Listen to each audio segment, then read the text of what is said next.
All right. How we doing? Back for our third consecutive day on stream. I can't remember if I've ever done that on the channel. I don't think I have. Daniel in the chat, how's it going? In today's stream, we will be finishing off our round 2 matchup against the Golden State Warriors. Through the first 3 games, we lead them 2-1. They stole away game 2 on our home courts. But you got to imagine we'll be able to finish the job here today. If we're lucky, we can do it here still in 5. Michael Graham has upgraded to 1 to 2 weeks. So we'll see. It says he's on a yellow injury. I didn't get any injury update. I wonder if he's actually playable. If we were to do this. How's it going, Ricky?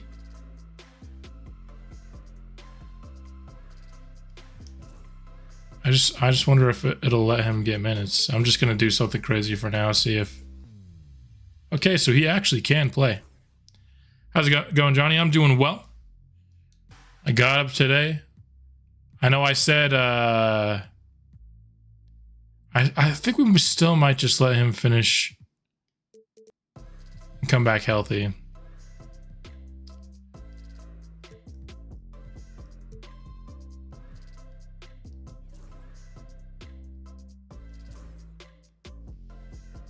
I got up today and I recorded the wild card game against the Chiefs in our Browns franchise, and I remembered about partway through that recording that the divisional round, there are games tomorrow, and I didn't want to conflict my stream because I want to watch those games, and so decided to switch it up.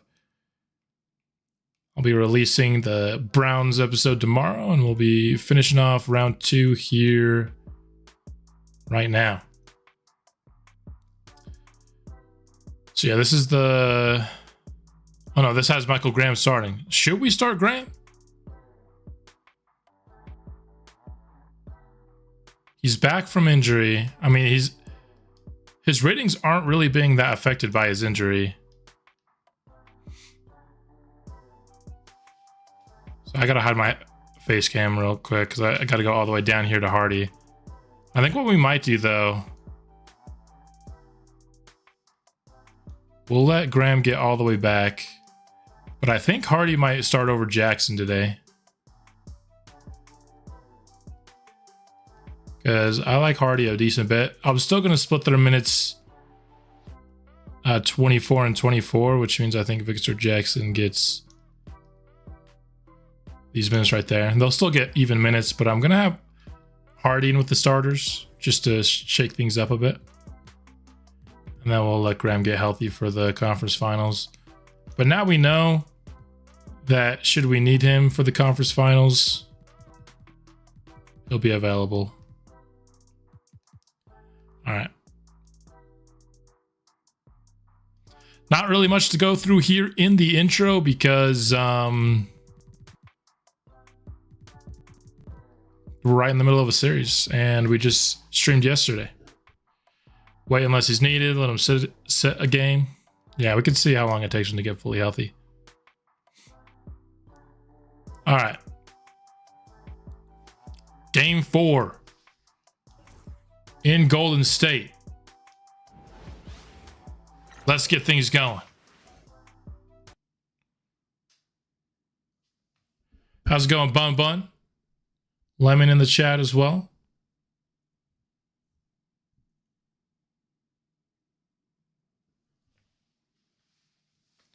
I really like these playoff intros. I wish there were just a few more of them. Like, I've already seen all of them at this point, I think.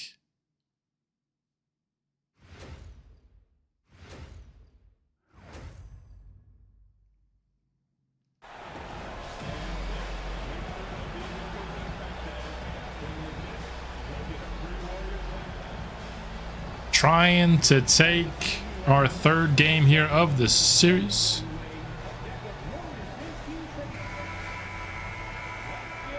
Let's go Eagles tomorrow. The Eagles play on Sunday, right? I'm not tripping. I know there are some games. Oh, whoops. Let me do this real quick. I thought it was...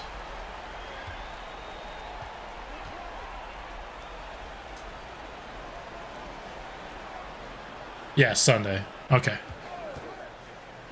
Yeah. Sunday for the Eagles game, but there are divisional round playoff games tomorrow, and I like watching all the playoff games.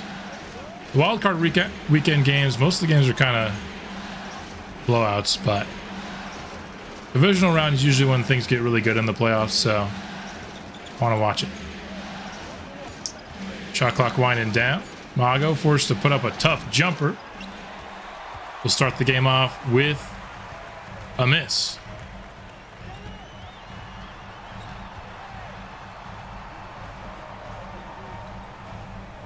Jordan Poole, he's been the best scorer for the Warriors here in this series. Fires one long.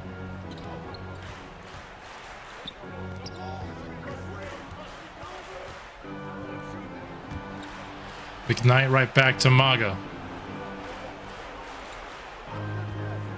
Pick and roll. Nice ball movement there. Gets a good look for McKnight, and the first basket is up and in. Postseason, what's that?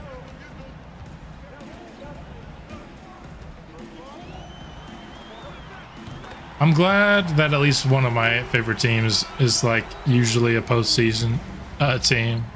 The Jazz, and even the Jazz are usually in the postseason. They're just not right now. Illegal screen there.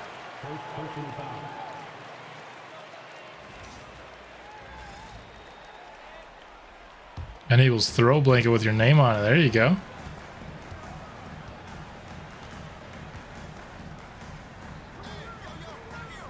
Pelicans and Cardinals.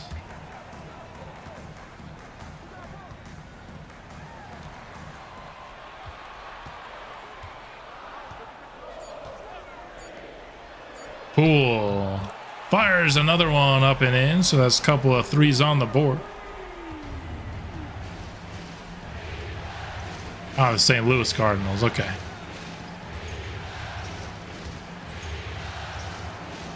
Mago, just bully ball inside with Kuminga.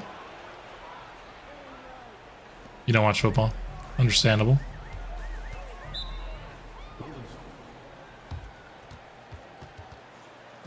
Quick timeout here early on for Golden State.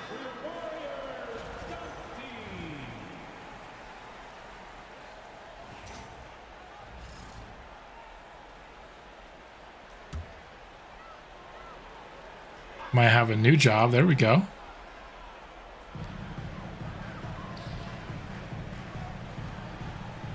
Alan King. That dude looks so buff. Whatever body type he has. Nice deflection by Ellis. He may be short, but he can still get his hands in the passing lanes. Now we're setting up a post up. Got Mago on Poole. Fade away. You saw the double inside of the fade away, but still feel like you could be aggressive there.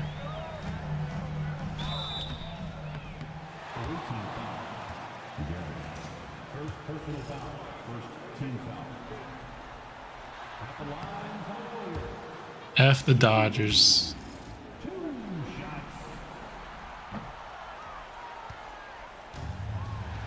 It felt good in my Rockies series to, oh my goodness, be in the same division as the Dodgers and beat them so many times, but Dodgers team didn't really age well in that series. I was hoping they'd be more formidable all the way through. It actually ended up being Arizona Diamondbacks who were our fiercest opponent by the end. And even the Giants got a couple of really nice draft picks. Jason Lindsay, I remember. Mago. So far, this Golden State Warriors defense is looking pretty good. Forcing us into Taking some late shot clock shots here, which we know the Blizzard don't like. We like to play up tempo. That's when we're at our best. Hardy. The double will not come. They'll just let Jordan Poole. That's what you should get for not doubling.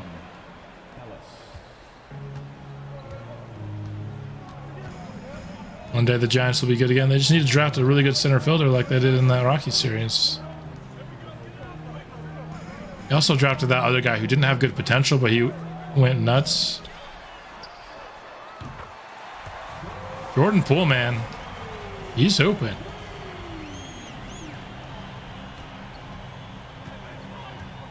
As Bozo would say, there must be baddies on the baseline over here somewhere.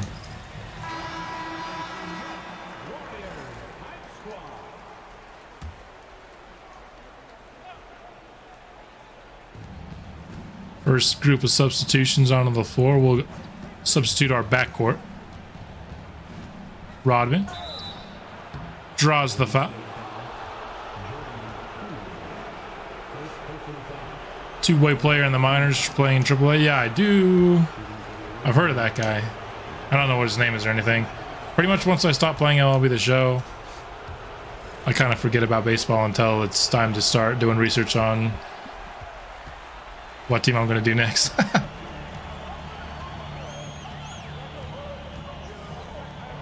Stolen away by Saramago. That was not a good pass by Alan King.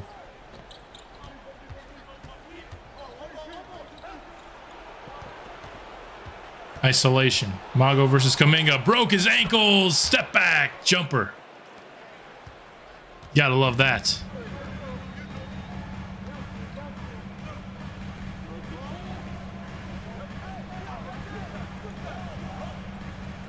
Reeves. Nice defense by McKnight there. Tried to set him open. Jordan Poole with another good look at three. This time he misses though.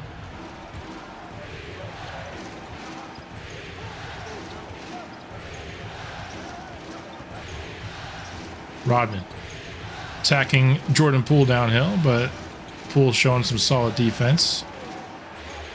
Once again, late shot clock. Max Christie's gonna have to put something up. Should have taken the Jackson screen. Instead, he'll just put up a contested three.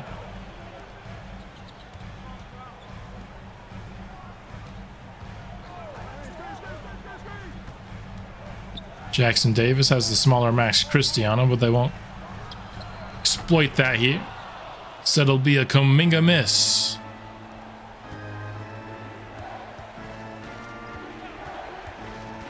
Rodman gets a screen. Nice pass. Max Christie wide open, drills it.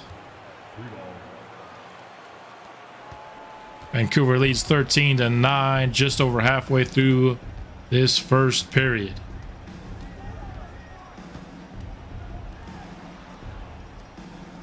We're swinging things around, trying to set up Austin Reeves. I don't know why the Warriors would go to this matchup. That might be their worst matchup. He's like a 73 overall going against our best defender. Oh, shoot. We're back. I took the face cam off temporarily to set up my lineups, and then I forgot to put it back on. Thanks for reminding me, Johnny.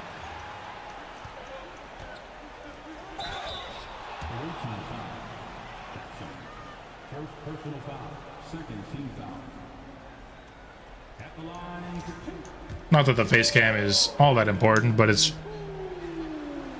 good to see when something crazy happens. Let you see my full reaction.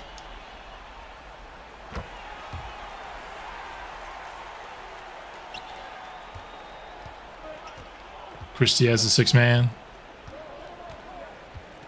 It's going to be interesting how much longer we can keep Christie, because we're getting to the part of this team where we're going to start getting a lot more expensive.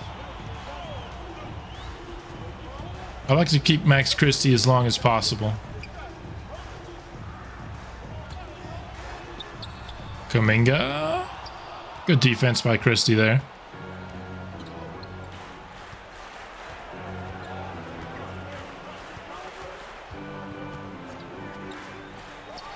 Saramago. No good for three, although that was a pretty good look. for a shooter of his caliber. Reeves misfires as well. A little bit of a cold stretch. I mean, we're under 4 minutes remaining and it's 13-11. Offense been hard to come by for both these teams. Rodman all the way by himself. Nice job by Max Christie to make the extra pass because he probably could have pulled that himself. Really lackluster first quarter. Yeah, not much going on offense right now.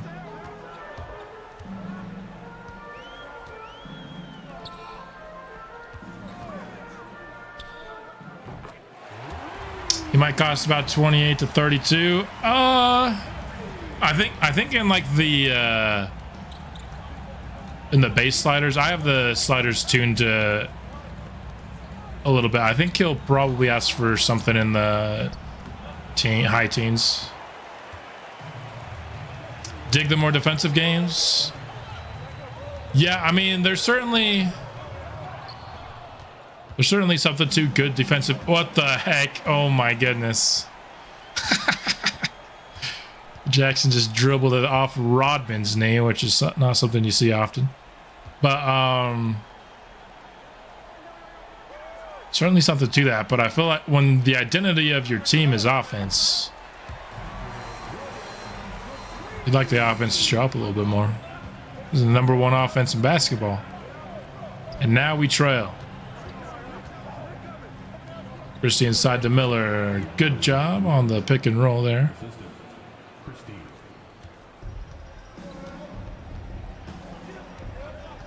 I feel like the name Blizzard connotes like, yeah, like freeze them out, like a good defensive team, but we've just been like a very high-paced.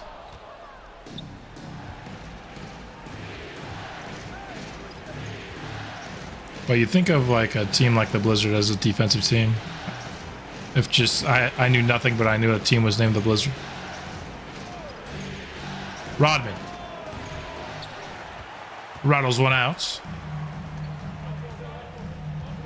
Really, the reason I chose the Blizzard is I wanted away uniforms with white accents. I just think that's a pretty clean look, like the colored jerseys with the white accents. And that was a nice one that I found on the NBA 2K share. A little bit of insider speak of my thought process on choosing my team this year.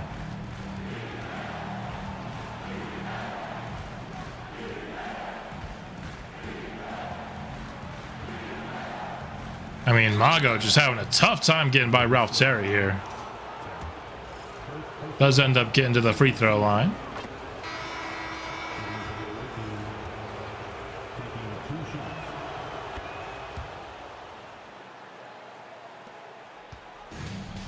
I also already have, I think, the team concept that I'd like to use in the next NBA 2K game. Although I'm not sure I'm going to use it anymore, because I've seen it used by another YouTuber this year. He must have not. Yeah, he's definitely. And if you look at him, he's pretty solidly built. Doesn't look quite as buff as Alan King. He definitely looks solidly built. And 2K makes a lot of like really buff dudes. I feel like they make buff dudes way more than they make skinny dudes. Whereas I feel like in the NBA draft, you see a lot more skinny people than you do just jacked guys.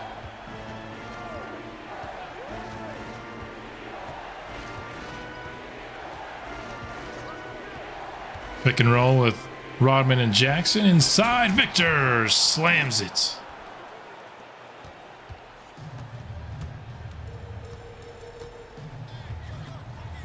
Lewis will run a bit of a pick and pop himself, attacking Rodman downhill and draws the whistle.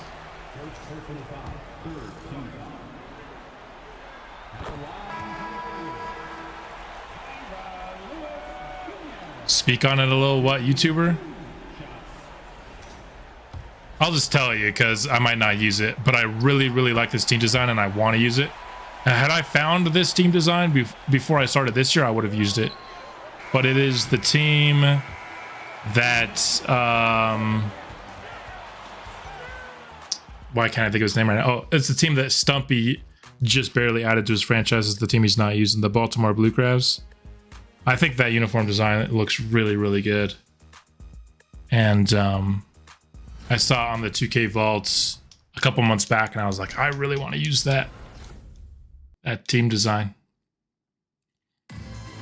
in the next game. But then Stumpy added it to his channel, so it's not the one he's using, so I might still use it anyway because it's the team. It's the one a CPU team is using.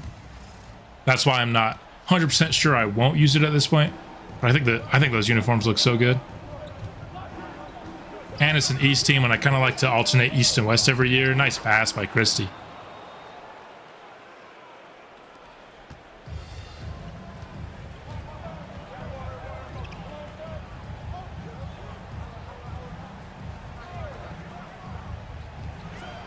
Alan King off glass for 2. I could show you guys in case anybody hasn't seen it. I think it's a really cool looking jersey though.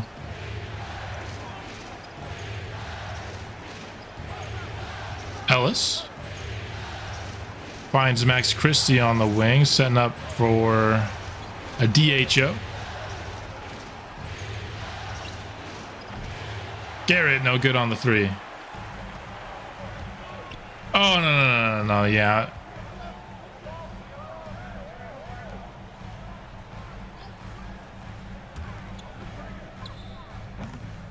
Jumper, no good. Baseline, bring up basketball to Baltimore. I think Baltimore's a good... It's harder to find good cities to add a basketball team to in the East. Wow, nice moves there by Ellis. Just because... East is a lot more packed. I mean, there's teams in the Western Conference that should easily be in the East. Whereas I feel like in the West, you could think of a ton of cities that you could add a team to. Yeah, I don't like the Baltimore Barons. Those are not good. But Baltimore is a... I mean, you could probably make the Baltimore Barons look good and by using that concept of making custom jerseys, but...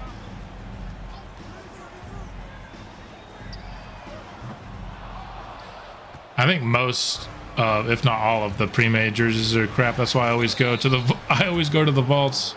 It'd be easier to just use a 2K pre-made template, but they're not good. I want my players to look good. You know, it's important. And very similarly, I found a Vancouver Blizzard concept that I liked in last 2K, and I kind of already knew like months ahead of starting this game that I was going to use the Vancouver Blizzard. The uniforms we ended up using for this weren't exactly the same as the Vancouver Blizzard uniforms I found in the last game, but it was the same concept where the away uniform was blue with white accents. Rudolph Garrett got the Paul Pierce free throw animation. I was wondering, because it's definitely looks a little unique, but I didn't know who it was.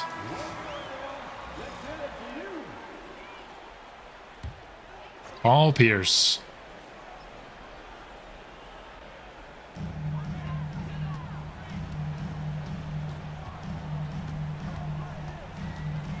Get Anthony Edwards. I cannot get Anthony Edwards. It is against the rules of this franchise. I also don't think we have any sort of trade package that the Timberwolves would even accept if it was. That's the go-to in micro. Oh, so you're very familiar with it. Nice. Yeah, it does feel like it's easy to see when it's time to release that. I usually go with when I played micro. I haven't played micro in a while. I usually go with Paul George just because that's another one that was just easy for me to time.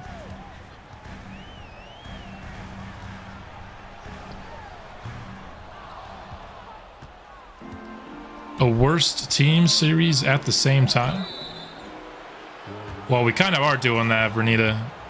The Sonics, I would say, are the worst team in basketball, and They are being managed by my subscribers over on my second channel. Talked about it quite a bit in the last couple seasons. We haven't talked about them much in the playoffs because they're not in the playoffs. But once we get to the offseason, we talk about the Sonics once more.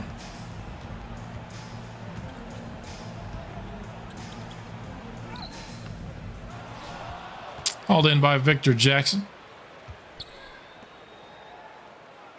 You make a Steve Nash. That'd be cool. I never thought about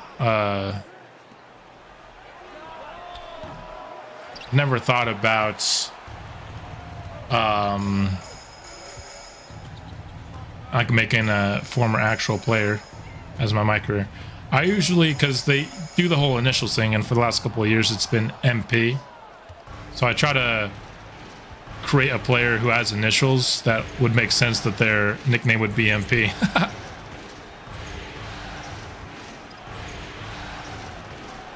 Pump fake, gets the man in the air. Victor Jackson can't finish it though.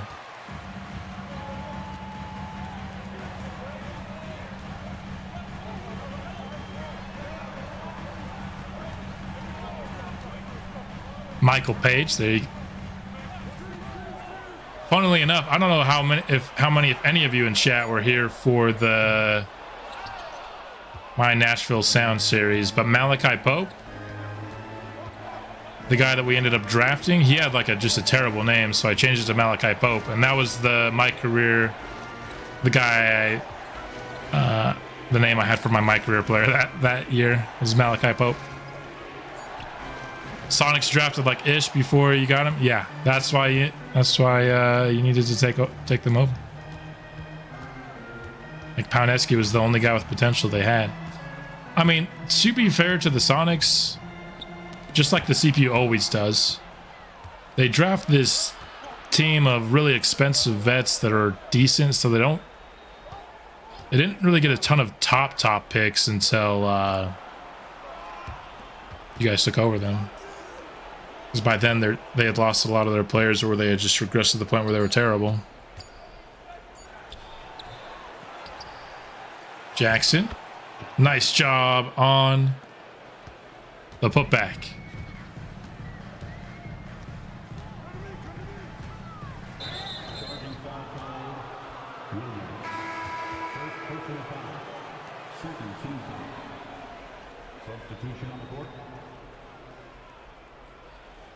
May have been Browns level bad. The Browns. Well, it's funny because their defense is so good, as is shown in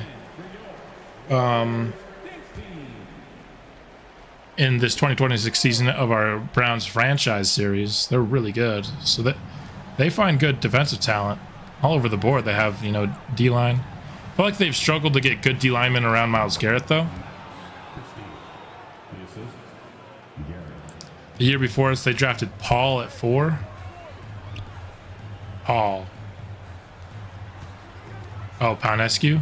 Isn't his first name Florin Paunescu? I can't remember. Is it 7 fouls still? Yes, that is. They changed the rule the last off season. Or was it 2 off seasons ago? I think it was last off season. Oh yeah, it was last offseason because Ayrton Saramago fouled out of Game 7. There was still a ton of time left in the game, and so the storyline was that sparked the NBA to change the rule because they had one of the best players in the league foul out of a Game 7 way super early, so they gave everybody an extra foul. I remember now. So there's going to be 7 fouls going forward. I ultimately kind of like it because I want it to be a little bit harder for players to foul out. I know fouling out is part of the game, but just the way it is with me making kind of custom lineups and people not being subbed out if they're in foul trouble, having just that one extra foul is kind of cushion, I think makes sense.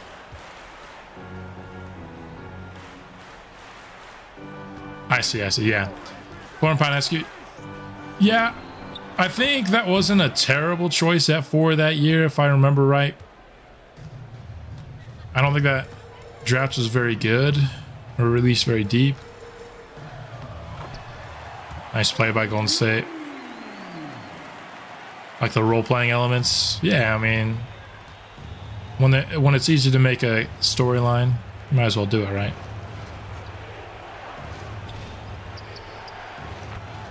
Max Chris, nice job, Rudolph. Max Christie might shoot 80% from 3. At least in like catch and shoot. Oh my goodness, Jordan Poole. Dude had no defender on him and he just backcourt violation.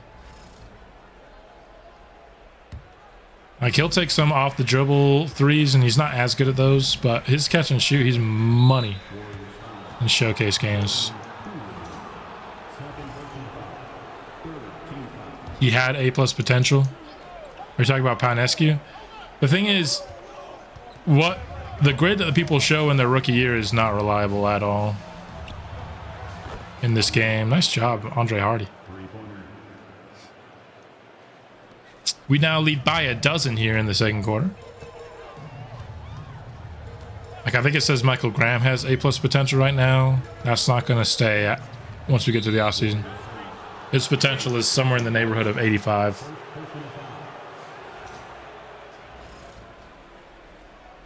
Or somewhere on that. I might be thinking of Rudolph Garrett. One of our rookies is like that.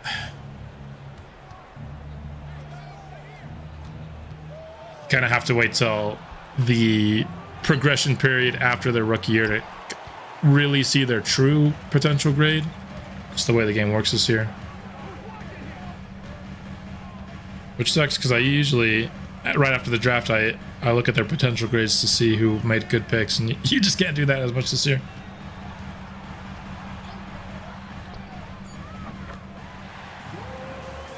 Nice shot. Went to B after the next year, so he could still have really good potential. Yeah, I'll have to see with Panescu. I think at this point, Tommy McGee. That was a good drive. Tommy McGee wasn't prolific by any means in his rookie year or anything, but I think he's probably got the more upside, the guy that you're probably looking at as your long-term starting center. It'll be interesting to that Sonics team. 2 of your best 3 prospects are centers, and then your best one is a power forward. Garrett was B+ and went to B-. Wait, these guys have already changed? Does it change in the playoffs? More realistic with a less fun way to handle potential. I like the way 2K does potential. I like that they have boom, bust, and regular potential, and that it's dynamic, it can change every year. I think that's really fun. I just wish that the grades after draft day just told you what it was for their regular potential, and then obviously they're not always going to reach it.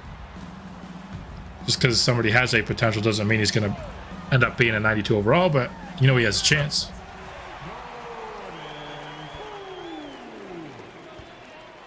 McGee's gonna go up about 7. Yeah, I think that's pretty much guaranteed. I'd be very surprised if it was less than like 5 or 6, but 7 or 8 I think is very much so on the table.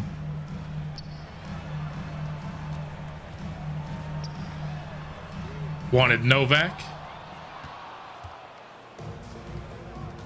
That would have been fun. I feel like Novak and Thompson would have been a cool duo, but ultimately I think the Mobo, McGee, Thompson start was a good start for sure. Mobo and McGee were never going to be that great year 1, but it'll be fun to see how they develop.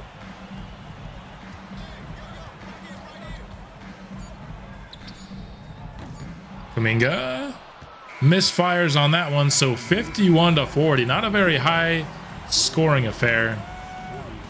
I just kind of, that's been what it's been a lot of the times in the playoffs. And in previous series, I feel like it's because, at least partially because of all the defensive adjustments I make for the series. But this time, no defensive adjustments, and we're still held to 51 at the half. So maybe all my defensive adjustments weren't helping that much at all. A ton of prospects seem like their potential goes to what their overall is. at least in current gen. I see what you mean. Yeah, that's interesting. I'll have to look at Garrett and Graham after this game. Yeah, dynamic potential is very nice. I think it's the best way to do it for sure. And then obviously Madden doesn't do potentials, and MLB this show's potentials are kind of dynamic, but they don't change nearly as much. So let's go ahead and take a look at the box score here. Jordan Poole, 16 points. He continues to play really well. He shoots really well from beyond the arc on the series.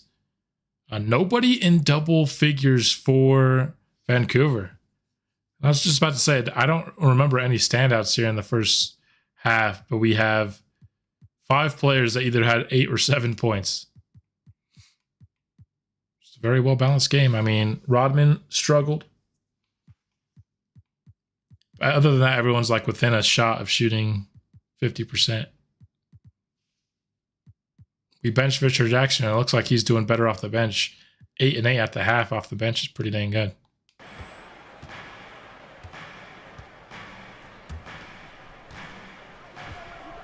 Second half is underway. Ellis on the drive, missed the point blank shot, gets a second chance, but misses again. Now all of a sudden his shooting percentage is not going to look good. He just missed 2 straight to start the half.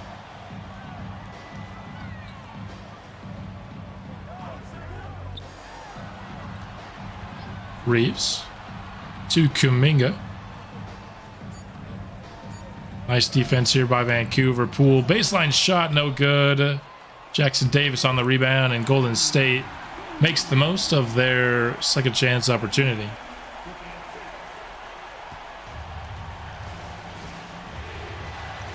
Current gen draft prospects, athleticism insane. For me, it's kind of like the strength. I mean, like, these shooting guards are all 220 pounds. I'm like, dang, dude. That's like power forward size. The game is terrible at generating power forwards because almost none of them can shoot, but the shooting guards and small forwards they generate are like the size of power forwards, so you might as well just put them there.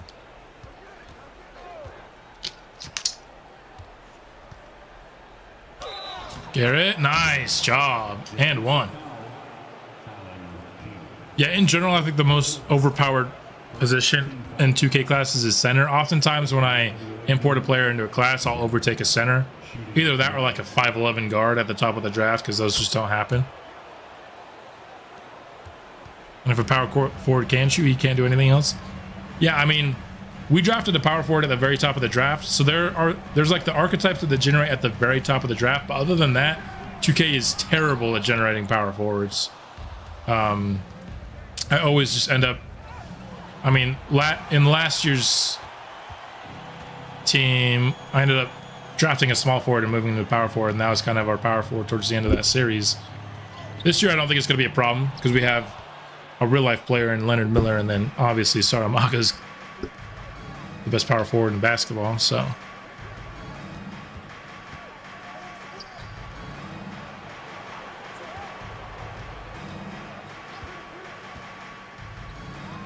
Like, nice look there, but can't quite finish it.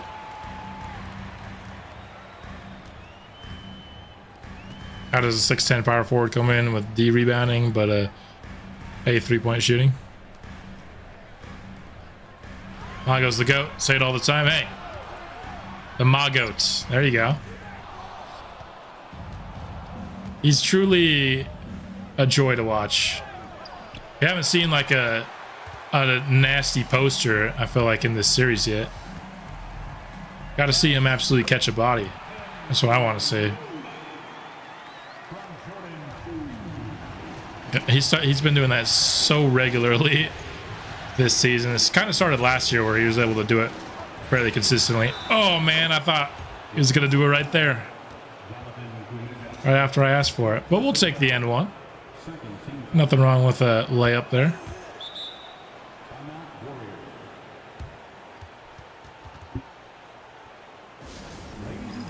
Oh yeah, the one thing that I wanted to talk about last stream that we didn't.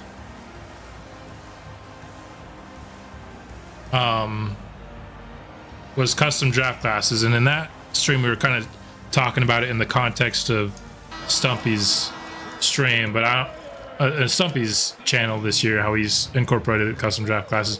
But I just like to talk about custom draft classes in general, because here's my thought on custom draft classes. I know a lot of people, I've been asked, oh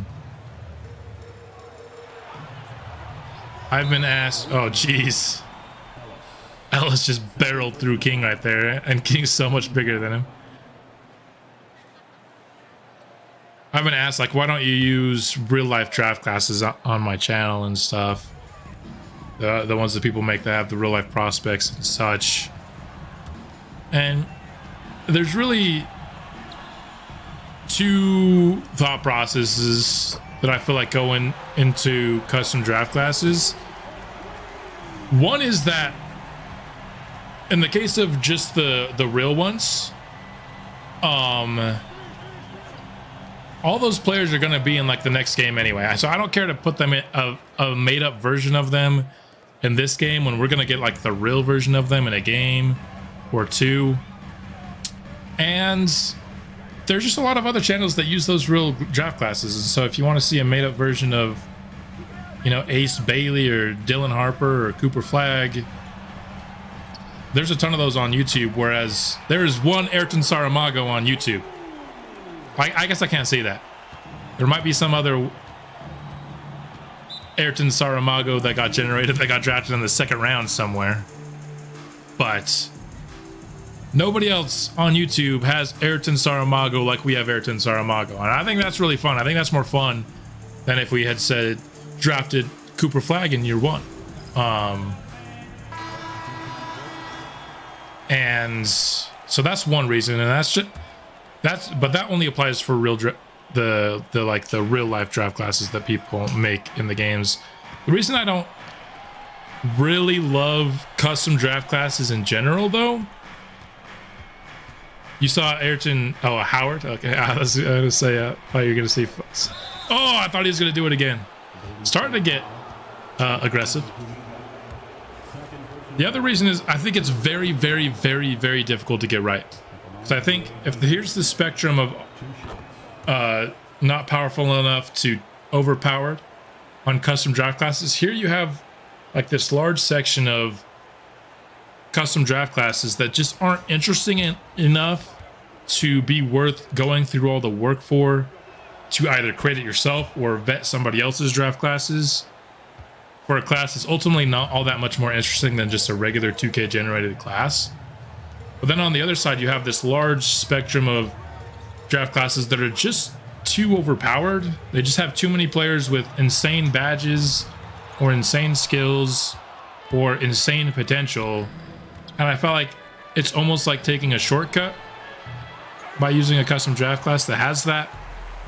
And then right there in the middle, there's a tiny piece that like, this is a really good custom draft class. And so I think it's just so hard to get right that I in general tend to avoid them. You always do generated draft classes. Auto-generated classes are just more interesting because you have no idea what's in an auto-generated draft class, right? If you do a custom draft class, I remember back in 2K24 somebody asked me if I would look at their custom draft class and see if I would put it in, and I just said yes. I might as well look, right?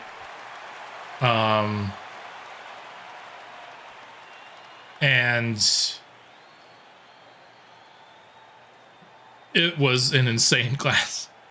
I was like, holy smokes, this class is gonna have the entire lottery is gonna be Hall of Famers.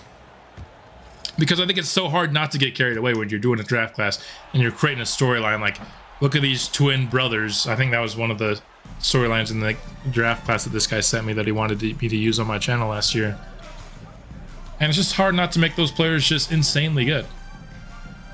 And the thing is, if you don't like 2K's generated draft classes, they have the draft class slider, which is some Lemon is talking about using their sliders. I'm assuming that's talking about like progression sliders, but 2K has a 2K strength generator slider, and I think you can mess around with that and pretty much find whatever strength of draft class you want. Now that being said, you could technically say that I use custom draft classes in this series. I guess that's technically true, but it's not really true. What I do is I'll generate the auto-generated draft class for this series, and then in another file I'll generate another auto-generated class, and I'll throw 1 or 2 players from that class into this class, because my only complaint about 2K auto-generated players is they're a little too thin most of the time.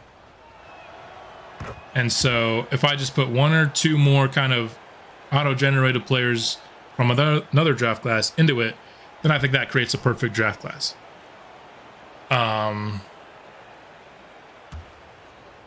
You add badges to all the lottery guys. Yeah, and I think that kind of goes along to... I feel like the guys that 2K generates at the top of the class are really fun and interesting. I just think the fall off happens a little bit too early in most draft classes, so I like to just add a prospect or 2. But again, they're all still 2K generated, because I think it's just too hard to generate custom players and not get too excited and kind of go overboard a little bit and make them too good. Like 2K generated Ayrton Saramago. You do not need anybody better than Ayrton Saramago in your 2K franchise, and not everybody's going to get somebody this good, although like I said, this build has technically been generated 3 times in this series by 2K. None of the 3 that have been drafted in this series were guys that I added. They were all just in the base draft class. In this last draft class, for example, the one guy... Did I add 2 guys? It's kind of hard to remember because they're all, at the end of the day, they're all 2K generated. I know I added Milos Novak, though, so he was not originally in this draft class.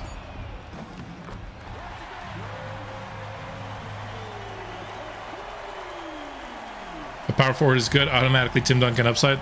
That's pretty much it. They were all the exact same floor and ceiling. All 3 of the #1 overall power forwards 2K added in this series so far. Stolen away by Kuminga.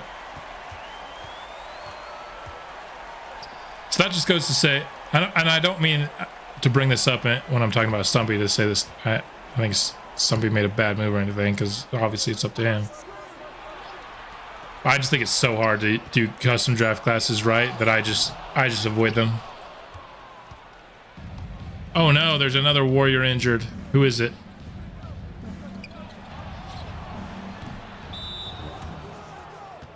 Three by Rodman, but now it's Jordan Poole. Oh man. Without Jordan Poole, I think the Warriors are pretty much cooked, because they already lost the guy who I thought was going to be their leading scorer for the series in Jaden Ivey very early on in the series. And then Jordan Poole was actually cooking a bit here in this series. He was the only guy cooking for Golden State. And now he's down. Pods was already down before the series even started.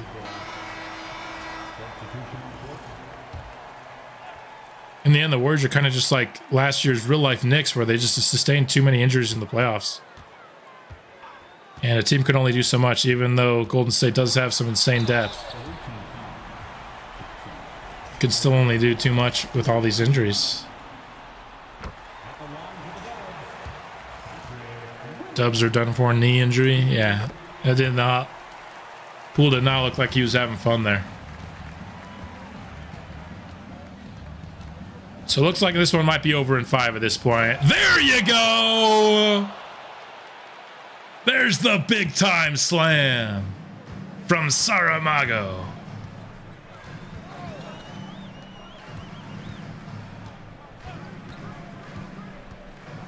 Didn't realize you're a minute behind. It happens. I'll sometimes like pause a stream to go to the bathroom or something. I'll come back and I'll press play. And just in my mind, I feel like I'm live the whole time, when I'm obviously not.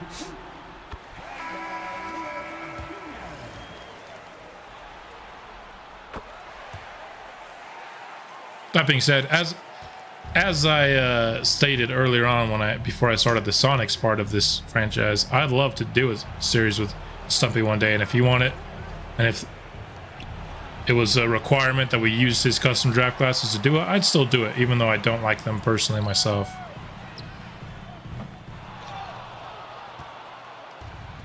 Not saying that it's going to happen. I'm not actually planning on doing a series with Stumpy. But it would be cool. And I assume I'd pretty much have to follow his rule set for pretty much everything, which would be fine. Saramago, that's a good look. Probably not going to be watching the fourth quarter of this one. Stumpy's Fiends go. For CPU versus CPU 2K content, yes. I'd say Kane is the GOAT of just YouTube in general. He just doesn't do 2K. But for both baseball and football, the other two sports that I do, I would put Kane up there, but...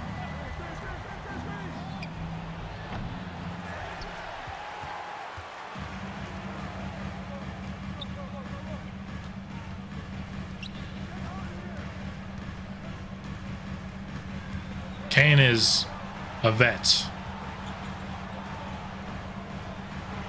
of the Cardinal series. I thought his Athletics baseball series was so good. Joe Michael, baby. Such a good pitcher. Oh, threaded the needle on that one. I thought it was going to be stolen.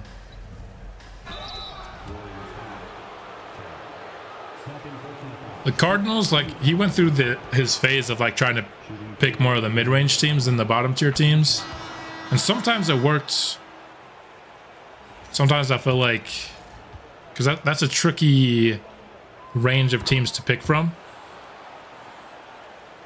Because sometimes it can go, like, really well. But the Cardinals one I didn't end up watching all the way through. Probably go back and watch it, though.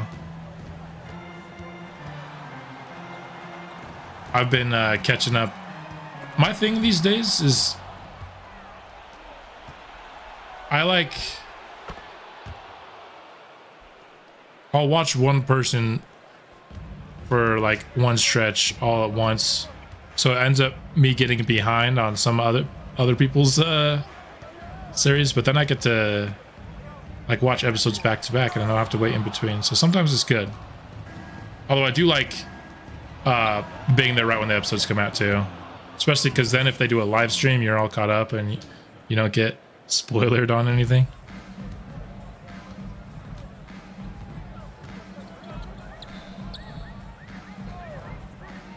Clowny in the post, like old school sports and Fiends the most. Hey, thank you. Actually, don't know if I'm familiar with old school sports channel.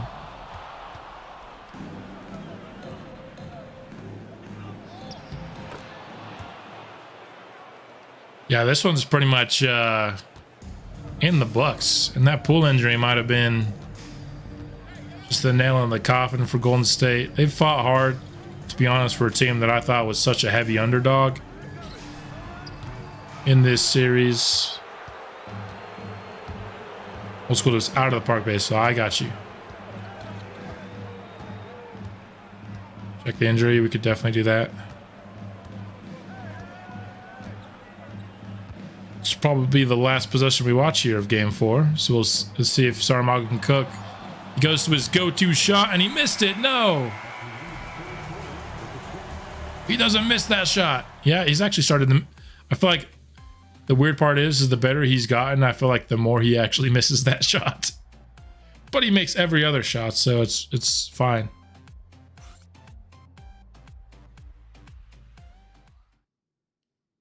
That was a fun little song there. Hopefully it's not one that gets me demonetized. All right.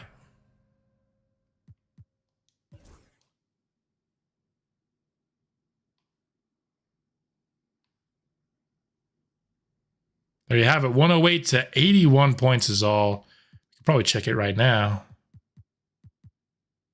It's still unknowns. Yeah, we're going to have to check it after. 31, 14, and 4 for Mago, 4 stocks. And then Ellis was second in scoring, 15 points, but on 17 shots, not super efficient there. Let me hide this again. This time I'll actually remember to unhide it after, though. Just a lot of players in double figures for us after Mago dropped 31. Got a double-double for Victor Jackson off the bench. That's fun. There you have it. We take a commanding 3-1 lead heading into game 5. Back, you know, we just like the gentleman's sweep. That's what we like, because we like to end these series in front of our hometown fans. Let's see what happened elsewhere. So the Nets have already advanced. They're the first to advance to the conference finals. That's a surprise to me. I don't view them. Did they sign somebody that I'm forgetting about? That's right. They got Jalen Green from the Suns in the offseason. Okay, so that makes a little bit more sense, because I thought their best player was still Arthur Mann. But it looks like the Pacers are going to head, and then I think, wasn't it that the Spurs won? No, the Rockets won the first 2 games. The Spurs won the next 2, and then Houston wins that game. And now we have game 5, but before I do that, somebody wanted to see what we had for Jordan Poole. Gotta hide this again. I'm going through all these menus. Torn right meniscus. That is rough for our guy, Jordan Poole.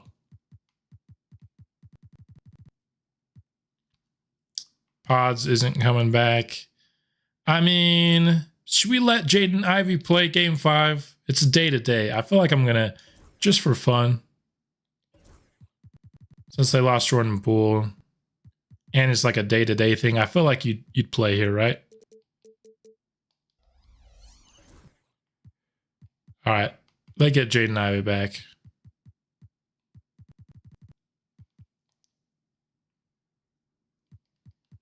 So they lose the guy who was leading them in scoring, but they get the guy back who I thought initially was going to lead them in scoring. So at least gives them some shot at hope. They'll go Tommy Williams, Jaden Ivey, Alan King's going to start for them in this game. Kuminga, Trace Jackson Davis. Did King start game 4? I don't think he did. Maybe he did, though. Let's rock the Vancouver Vice unis for this game, eh? Do we have them rock their yellows? Does black on yellow look good? Oh, they don't have the yellows. Yeah, definitely not going to do that. We're going to go black on white here.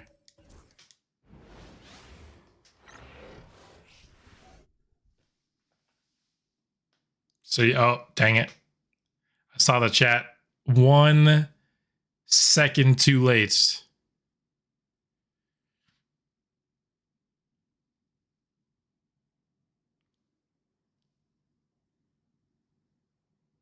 Yeah, this cinematic is really weird without the music, so I'll just skip it.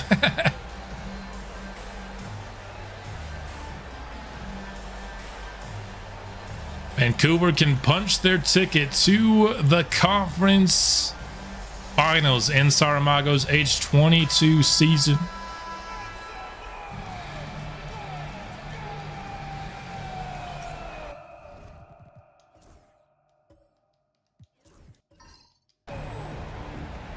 I know Mago wasn't the youngest MVP ever because that was Derrick Rose, but it's got to be one of the youngest MVPs at 22 years old.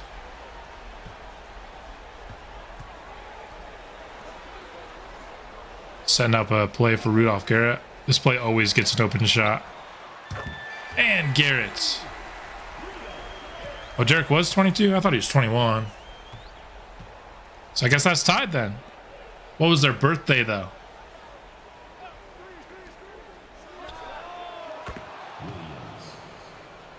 Yeah, it depends on the birthday. I'll have to look that up, see if Mago was... I didn't even think of it as a storyline. I definitely would have had it be a storyline that he was the youngest MVP ever. I thought for some reason Derrick was 21.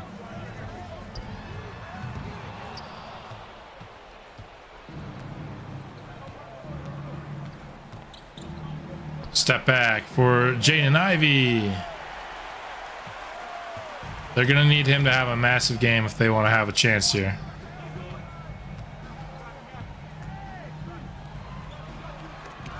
Oh my. Ivey with a nice block. D-Rose's birthday is October 4th. So he turns 22 very early on in that season.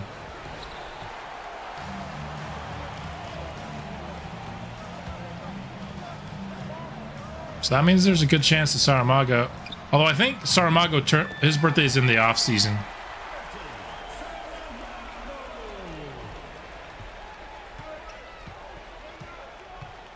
So I think so. I'm not 100% sure. I wanted D-Rose to beat the Heat team so badly. Those D-Rose Bulls were fun to root for. It. Yeah, we could check after this game.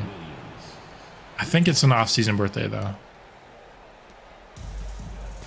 I think he's been 22 this entire year.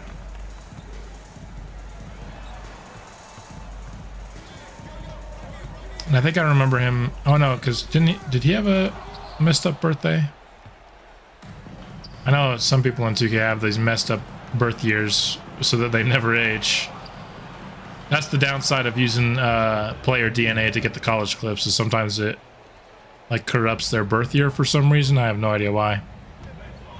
So it's just something I need to be checking out for every year to make sure people are actually aging.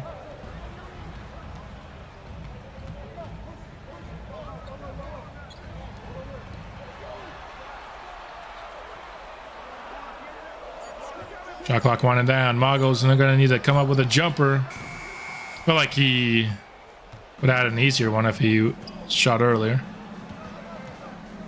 He imported a Wemby DNA and he was 14 years old. I mean, imagine how much XP you're getting. That's how much overall you're increasing when you're 14 years old.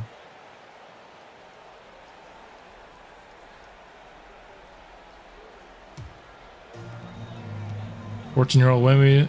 It's probably still like 6'7". Who knows?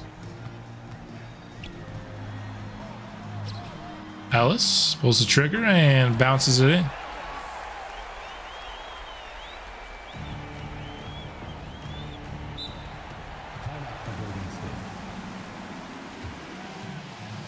Part games if you change anything. So yeah, maybe it's not the DNA, because even because yeah, I don't change anything about the players that I don't get their DNA, because the only guys I change, the only reason I have to change their college is if I was using their DNA to get clips. So yeah, I change people's colleges, and I'll change their appearance and their numbers sometimes if they're terrible, but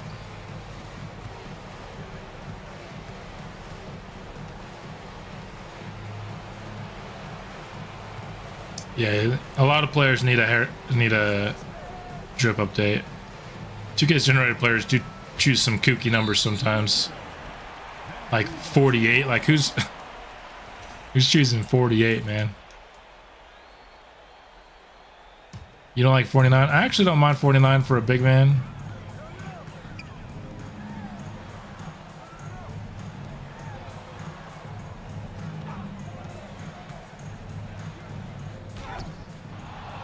Like if it was anything other than a center, then 49 would be terrible.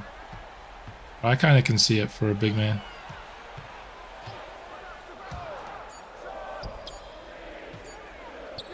Garrett forced to pull the trigger. Another late shot clock jumper. 19 is your number? That's interesting.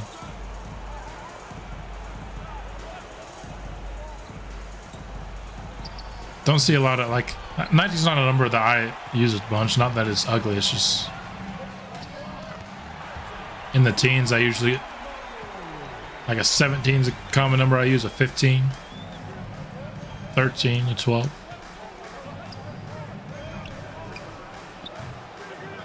Any number above 39 just feels weird in basketball. I'd even include 39 in there. I'd say any number above, I'd say 35 and below all feels like basketball numbers to me.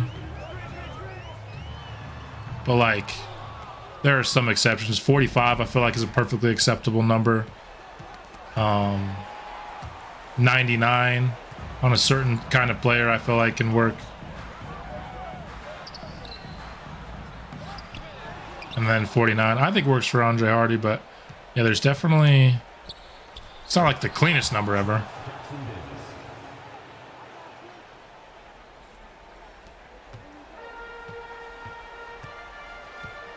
In games, I always use number 54 for sentimental reasons, despite it looking bad. Yeah, MJ wore 45. I mean, obviously the MJ number is 23, but just like Kobe has both 24 and 8. LeBron has 23 and 6, and Jordan has 23 and 45.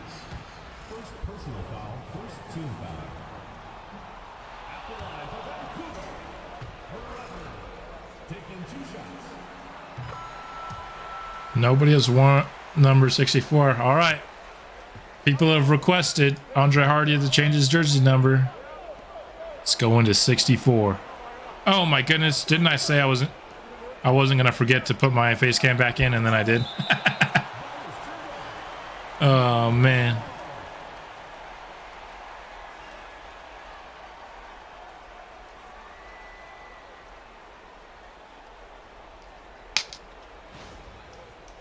Sick block there by Saramago.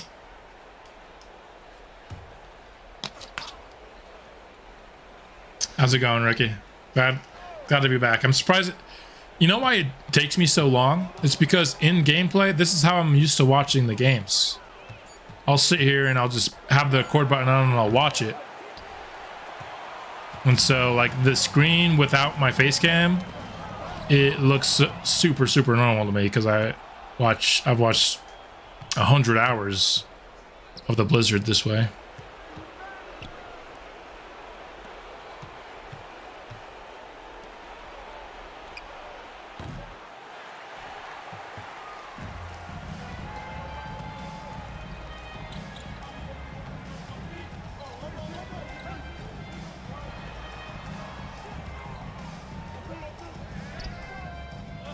That was a shot by Mago. I think he was trying to draw a foul there. Just 2 of 7 for Mago here. Another pretty low scoring affair here in the first quarter. Takes a while for our offense to get cooking, I guess, in the playoffs sometimes.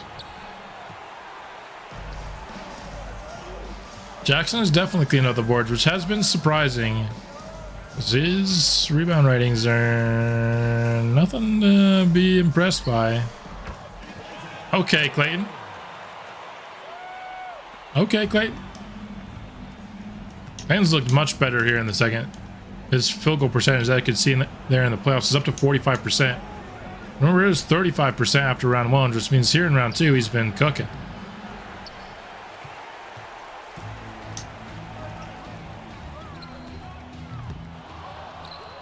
Mago just has not. It's been a kind of a weird playoffs for him. I mean, he still drops 30 a game, but his efficiency has been a little weird. In the first round, it made sense because Alexander Sarr was a beast. But here against the Warriors, I'm a little bit surprised with some of his misses. Maybe because of the motion style. Is that? I know, like, body type affects animations. I didn't know motion style did too. I'm sure they give some prospect motion styles, not maybe all of them, but.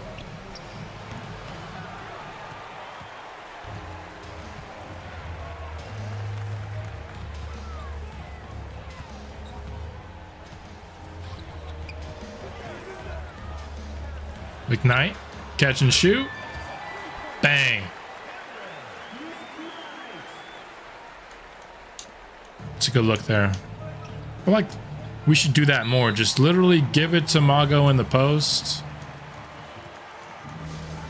If they double, have him find the open shooter, because pretty much everybody we play can shoot at this point. And if they don't, just let him cook. I know that's sometimes not very 7 seconds or lessy, but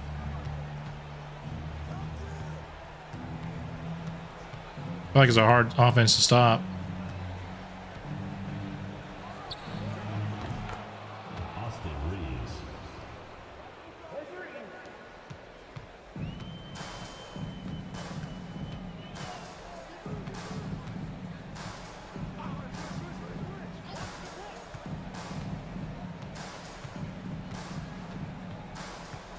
Christie awaits the Leonard Miller screen. Kuminga nearly got the block. It's another low-scoring first quarter. Yeah, I don't know what's going on with our offense. It's taking us a while to get going.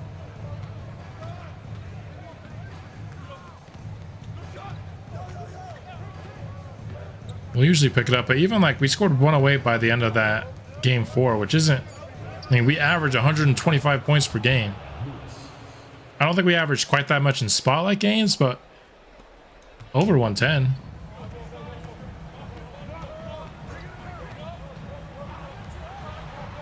Miller. There we go.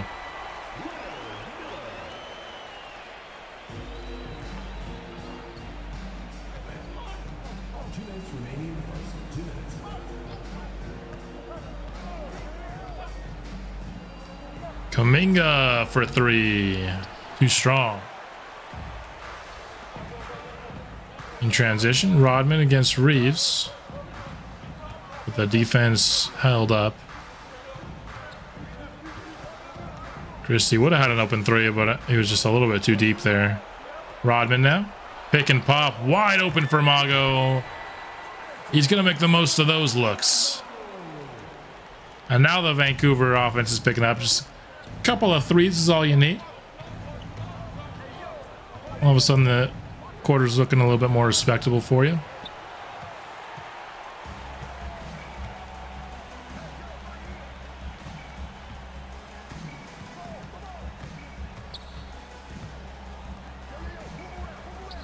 Mago. He misses there. I thought that was going to be the foul animation for a second, but he did a double pump instead.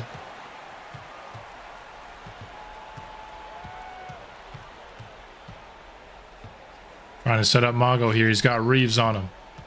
Double comes. Finds Miller. Nice job making the extra pass. And Rodman. Make that 3 straight triples for the Blizzard.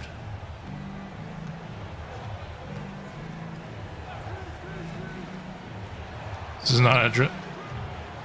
Yeah, Mago's his field goal percentage against the Warriors, kind of bad. I'll make that one. Not like bad, but just not his usual like 55%.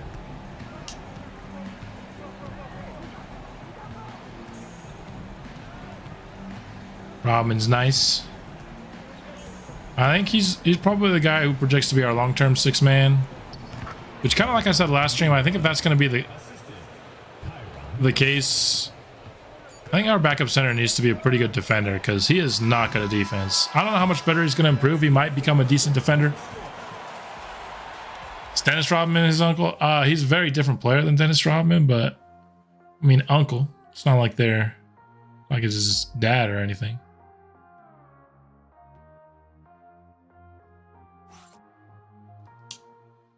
Because Rodman's he's buckets. That's Rodman's mentality, is to get buckets. That's what he does. He's definitely that off the bench scoring guard archetype. Which I like to have that kind of archetype on a team. I think it's a good role to have. Just don't really ask him to play much defense. Say half the box. It's easy to eat half a box of cereal, especially when you're distracted. I can eat half a box of Cinnamon Toast Crunch, not even thinking. Or even like, when I'm in the mood for some Honey Nut Cheerios, I can eat so many. I mean, has a daughter that's crazy athletic. I mean, I don't doubt that. I just feel like if Rodman had a close relative that played professional basketball, I don't know if the Rodman skill set of our Rodman would be the skill set. I feel like Dennis Rodman will make sure that dude was a dog defender. You know what I mean? Rodman's the worst defender we have on the squad. Who knows? Like, yeah, if he's his uncle, maybe he doesn't listen to his uncle. Alan King for 3.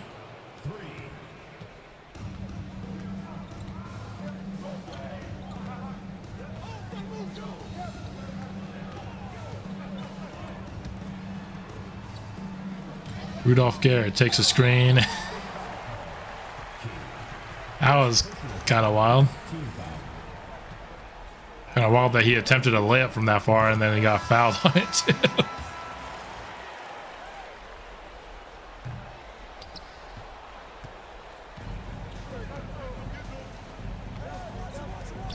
Terry. Easy layup.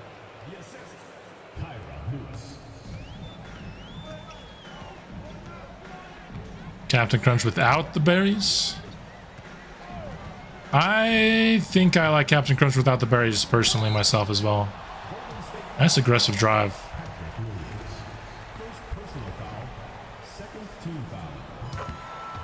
That's the thing too. Rodman's hair, he had like no hair. I had to add hair onto him in the off season. We could give Rodman some crazy colored hair. I mean, if we're gonna make it canon that he's Rodman's nephew or something. I wish you could color like the tips. I don't think you can color the tips in this game of players. I'd definitely probably do that for Rodman. I don't know if I want to just straight up give him like green hair, but you give him some pink hair maybe.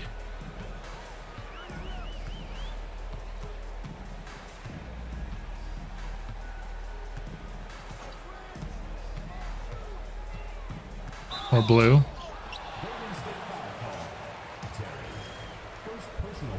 We're just coming up with relatives for everybody. Albert Ellis is related to somebody, I'm sure.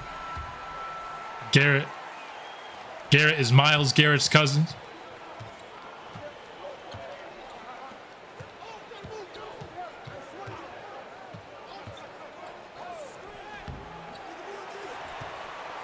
I mean, Rudolph Garrett is built like he's a relative of Miles Garrett. He's 6'9", 250, so...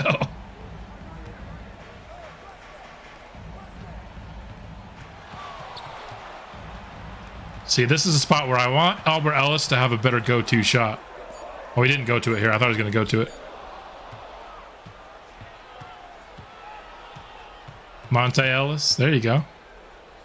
See? I feel like we don't have a ton of, like, weird last names. So I feel like almost everybody we could come up with something. Jackson. Could easily come up with something for Jackson.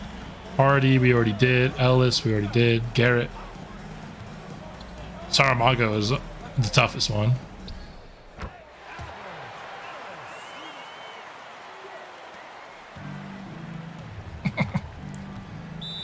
That's our scouting method. We just find players who are related to other professional athletes and we're like, they gotta be good. There we go. That's the Vancouver Blizzard scouting method. Right there. You have leaked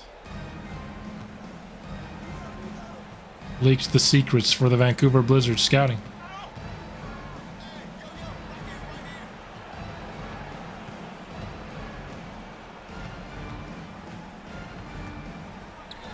Sending the double to Kyra Lewis is a choice. Only Jax you can think of is Reggie. Well, it wouldn't all have to be NBA either, you know what I mean?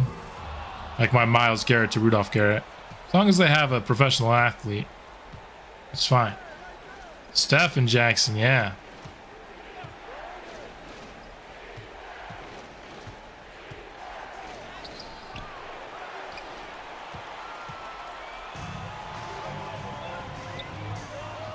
MJ as well. The non-basketball MJ. Although I cannot confirm or deny if Michael Jackson could hoop, if I'm being honest.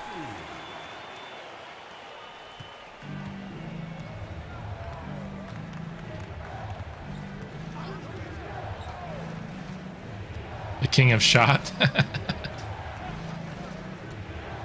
Except Victor Jackson has literally the ugliest shot on our team. Oh, I'm excited to see if he can get up to be three-pointer so we can change it.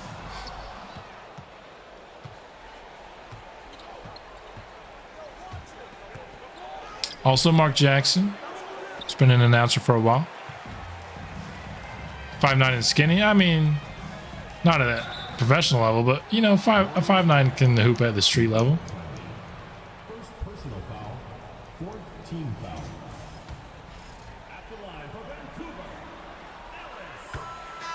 As you can see, Saramago leading the playoffs in rebounding. No surprise there. He's a beast on the boards.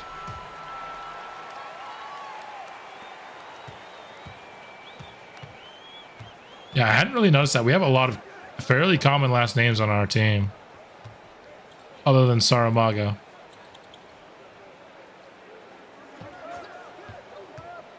Bo Jackson is a great call out there. It certainly seems like Mago is made in a lab. When I drafted Mago, I'd never thought, like, when he went up to, did he go up like all the way up to A three-pointer after his rookie year? I was shocked. I thought he'd end up being a decent shooter. Like, I honestly thought at his max he'd be like an A- three-point shooter. He's like the best three-point shooter in the league now. It's insane. Well, I don't know if I'll call him the best, but Prince was a baller. I did not know Prince was a baller. That would be fun.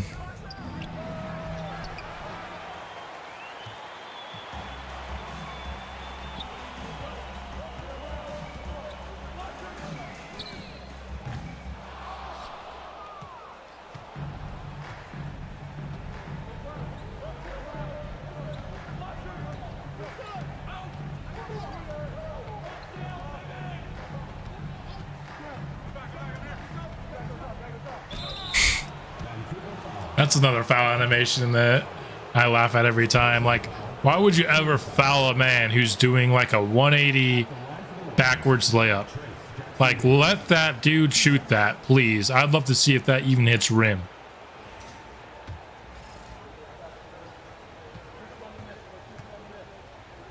Kevin Garnett was saying Prince was amazing. Pretty impressive because Prince isn't that big, right? I remember seeing like Prince in, I watched New Girl. New Girl's one of my favorite shows. Yeah, I was like, he looks small in that show. It's been a while, so I don't know if I was misremembering. There we go, Garrett.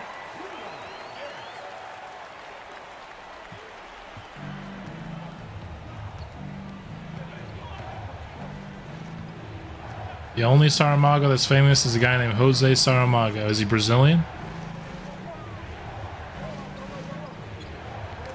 Ryder. Hey, Saramago, somebody said it, he's a one of one.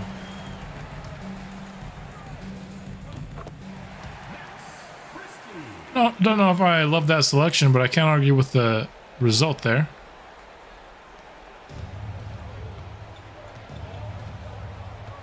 You got a hoop in the front yard?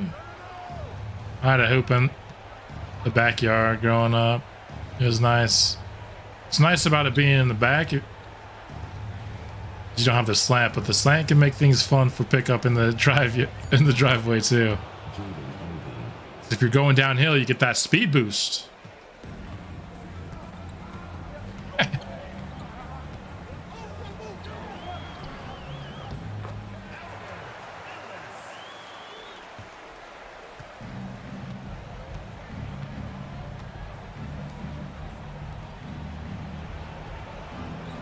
So we lead by a dozen here, and once again, kind of just after the first quarter, we were able to start building the lead. Your driveway is also so yeah, that no speed boost then.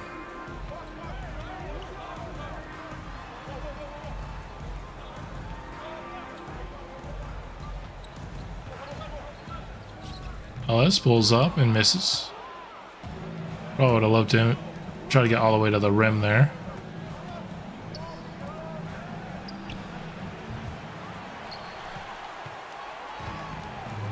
I definitely could use a speed boost myself.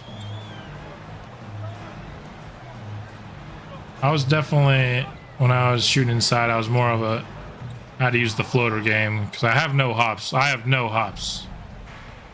Negative hops. When I jump, I sink into the ground.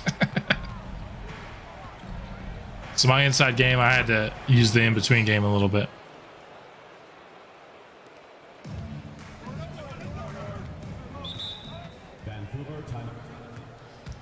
Well, I just said we led by a dozen and Golden State cut that in half instantly, so joke's on me for saying something, I guess.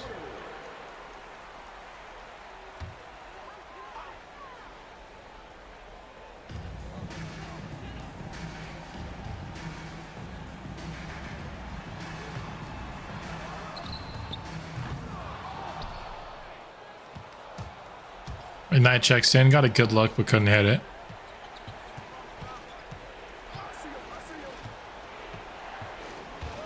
Ivy fouled by Mago. I have a chance to trim it to 4 here, but Ivy with the miss on the first one. Almost went 0 for 2. That would have been something. Used to ball, I could still shoot. I cannot play basketball anymore.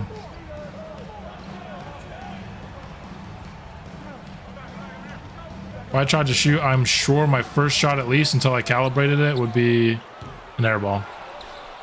I'm sure of it.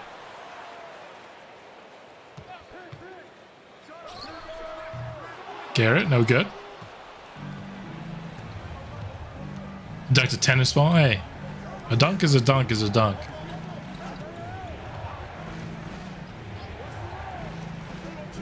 And Johnny was able to dunk 15 years ago.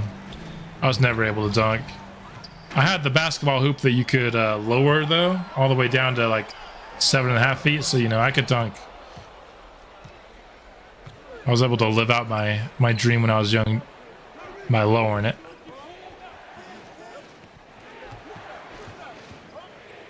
Ivy gets to the line again. What's up with our offense sometimes, man? How are we struggling to score 50 points and a half against the Golden State Warriors? This is not that impressive of a defensive team. Every time in the playoffs, it feels like it's the same issue. Our defense in the playoffs has been great for a while. I mean, out here we had 5 more points per game than anybody else in the league this year, but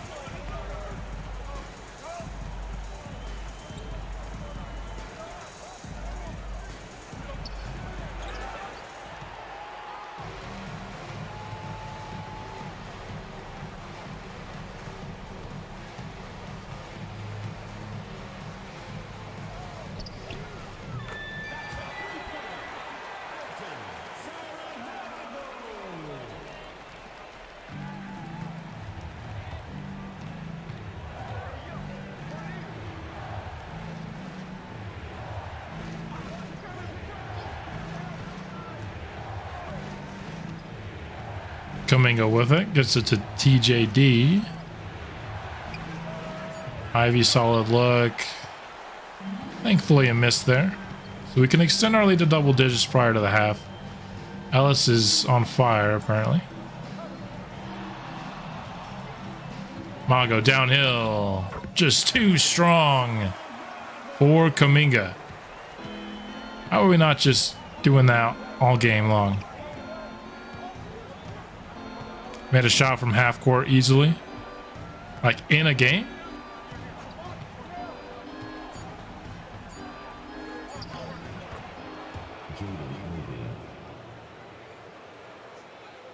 Ivy with the layup here. So it will be an 8-point ball game here. Heading into halftime.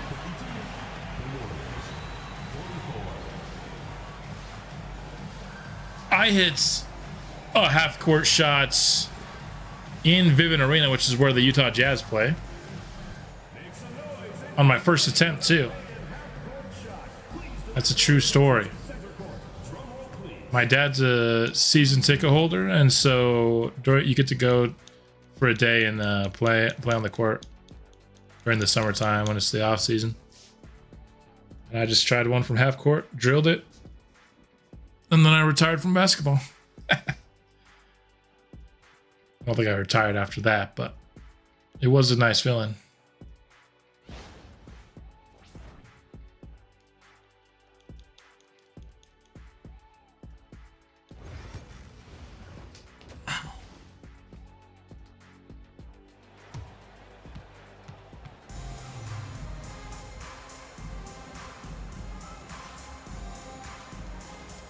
52-44. We are potentially 2 quarters away from officially punching our ticket to the conference finals. Mago 15-4, 1-2 and 1. 6 of 14 is still pretty good. Albert Ellis, so he turned it on a bit. He was struggling at one point here in the game. 4 of 7 for Ellis is pretty good on 12, 3 and 2. Garrett pours in 9. 1-1 3-point shootings. No rebounds, no assists. I mean, I'm out there for one purpose. I'm out there. You put me in when there's like 3 seconds left in a quarter. I'll shoot it from half court. And I'll get you a free 3 points every quarter. I mean, that sounds like a pretty good deal. I'll sign an NBA minimum for that. Jeez, Alan King. I didn't know you were like that. Right in his face. Oh, jeez. That is, doesn't sound very fun. Oh, jeez. My younger brother, getting into accidents like that. He had so many freak accidents that he had to get stitches for all over the place.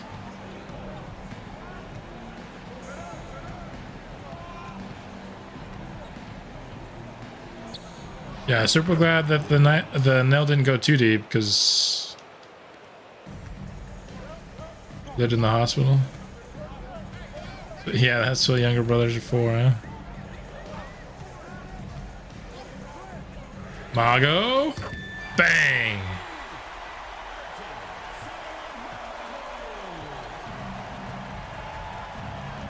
We needed that one. That was a 3-point ball game right there. Warriors aren't done yet. They lost Jordan Poole, but they're playing really well defensively.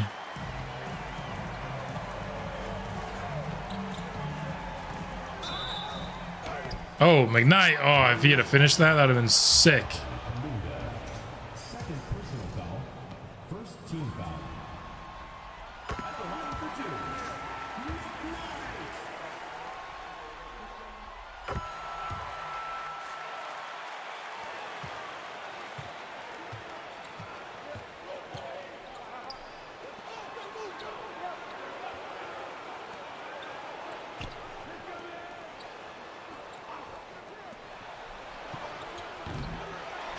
I mean, yeah, the Warriors are...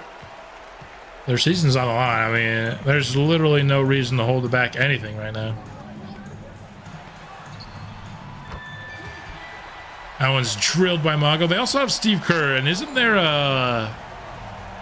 There's like a coach badge where when they're facing elimination or something, they play better. So I assume the Warriors probably have that at a pretty high level. So that's something to keep in mind as well.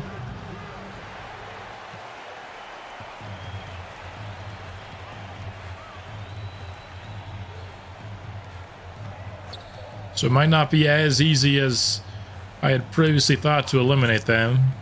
I sometimes forget about coach badges in general in this game.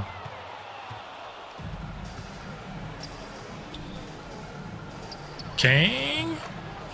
I mean, this dude's shooting. I thought I remembered him coming out of the draft, and I did not remember him as a shooter, but he's probably developed pretty well there, I'd guess.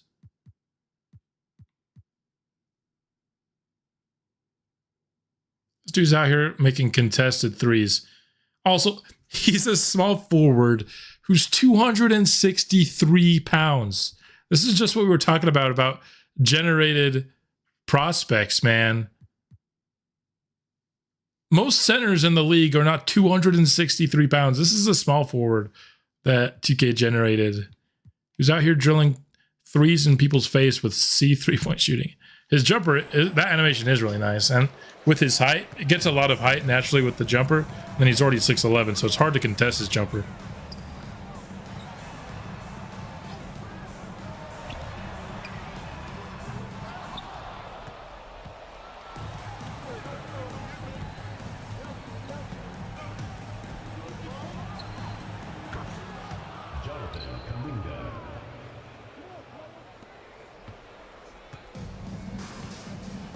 Oh, jeez. Johnny was getting into some trouble when he was younger. There we go. Nice job by Ellis using the body leverage there. Think he should be in the WWE? Yeah, he should. Playing the wrong sport. Probably be like the best tight end in football.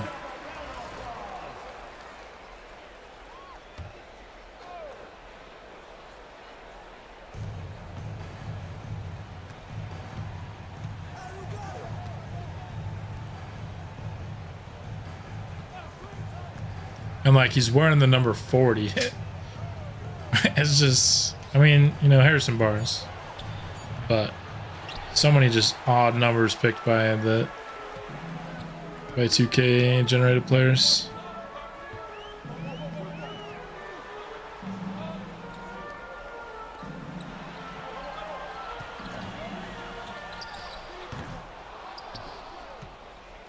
No good by Garrett there on the baseline pull-up.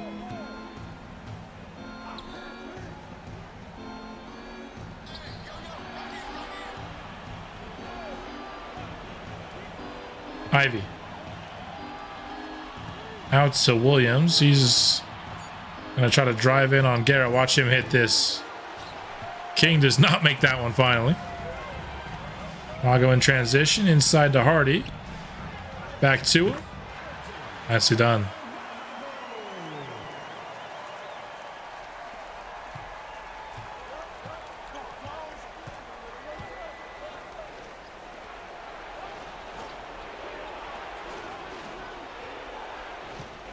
And you guys got some crazy injuries. My only real serious injury is I had a concussion when I was younger. And interestingly enough, it goes back to a previous conversation we had. I was trying to dunk. And I was using, you know, one of those cars that like a little kid gets in and they use their feet to kind of wheel it around. Kind of one of those cars. And I tried to stand up on one of those and then jump off of it so that I could dunk. And obviously that's not a good base to jump off of. So as soon as I started my jump, my head just hit the ground hard and I got a pretty bad concussion. But other than that, I didn't really have much in the way of injuries as a kid.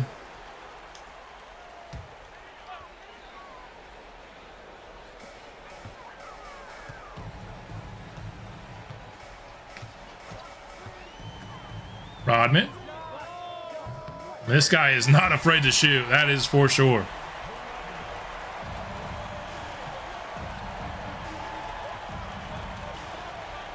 Yeah, I feel like WWE, if you don't realize it's fake, it can be highly entertaining. It's hard for him. I knew it was fake before I ever really got a chance to ever get into it, so it's just never been something I've partaken much in, or really at all. Jackson is just sitting here. Well, if he had made it, it would have been fine, but that was, I don't know what Jackson was going for right there. Nothing good.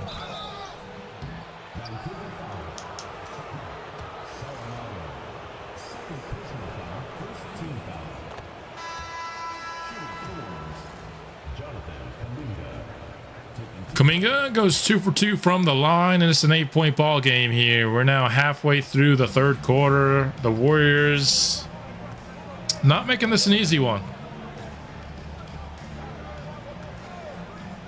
Oh yeah, I'm sure it's still like they still do crazy stuff, even if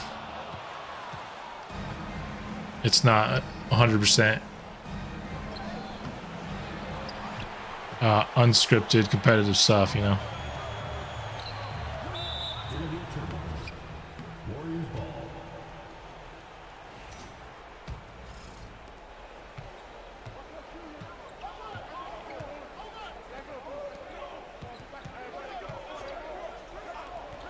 Kuminga catch and shoots. 15 on the board for Kuminga. Looks like the Warriors don't want this stream to end.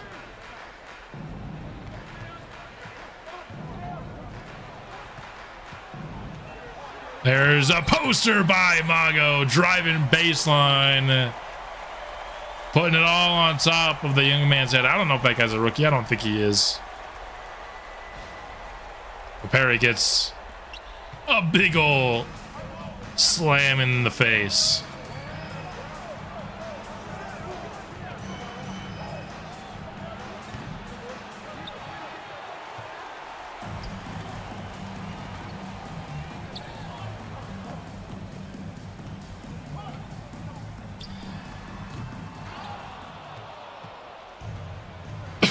Shoved it down his throat for sure. My water is gone now, so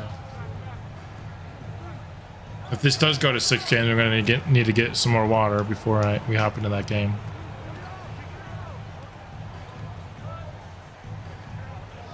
Lewis, no good. I mean, Mago's just firing.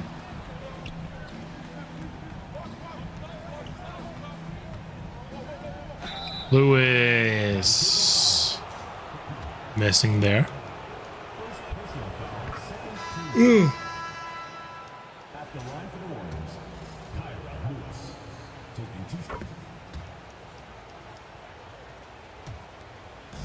Dubs are fighting for sure. They got nothing to lose and they are playing like it in this game. Mago takes his seat. See what we can do without him here. Leonard Miller from the corner.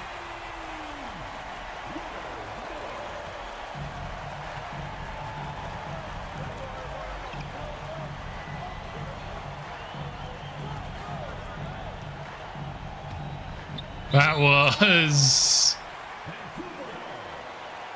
I don't know if that was due to the defense kind of interrupting him there a bit, or if that was just a bad pass in general, but either way, we'll get the turnover.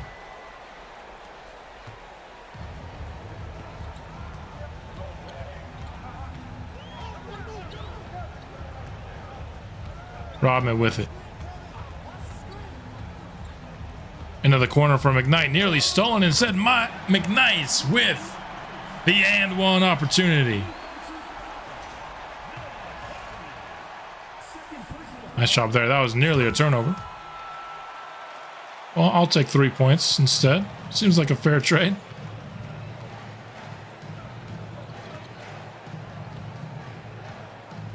Williams. Attacking Max Christie, and he gets to the line as well.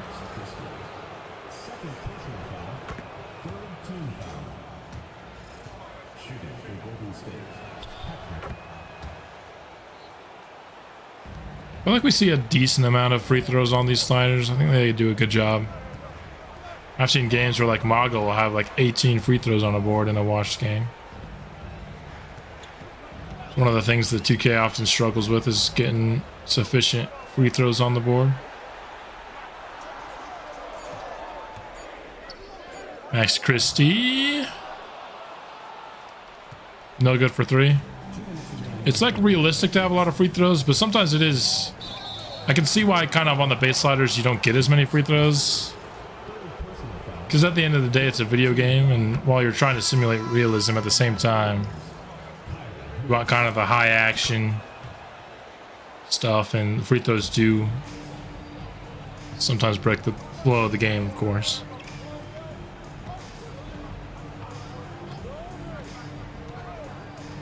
Christie from the wing drills it. Continues to be a very efficient three-point shooter for us in the postseason. Lead back to double digits. Golden State trying to set something up for Cobb. Clowney trying to respond, no good. Nearly. Dubs got it back, but Leonard Miller able to corral it.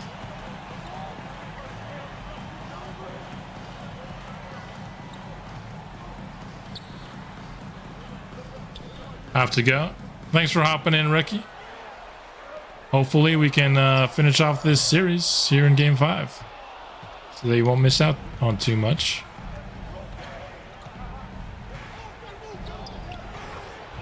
Nice play there by Cobb. Got one of those high arm bands. That's one like accessory that I just do not get. don't know if you're ever going to see me put a player with a high armband on.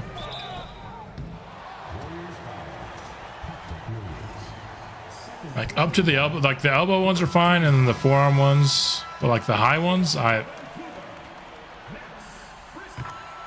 don't get it. If I'm being honest, but that's just me personally.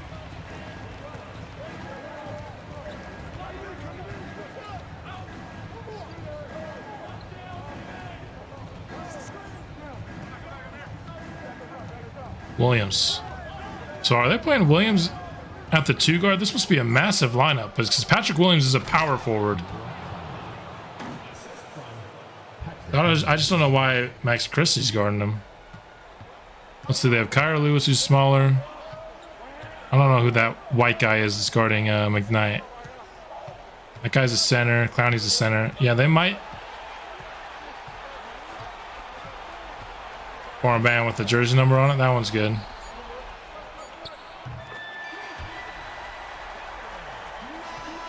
That was a nice pass there by Rodman, so we can get the last second basket ahead of the 4th. 3 more on the board. 83 in total. I'm blocking the scoreboard right now. But there you have it. 72-83 heading into the 4th quarter.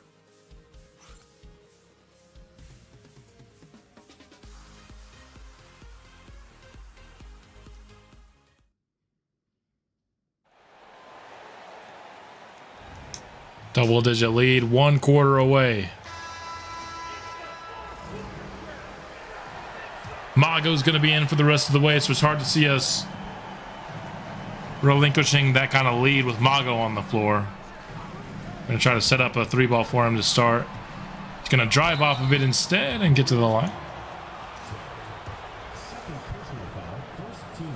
Yeah, that Ralph Terry guy has no chance to keep up with Mago.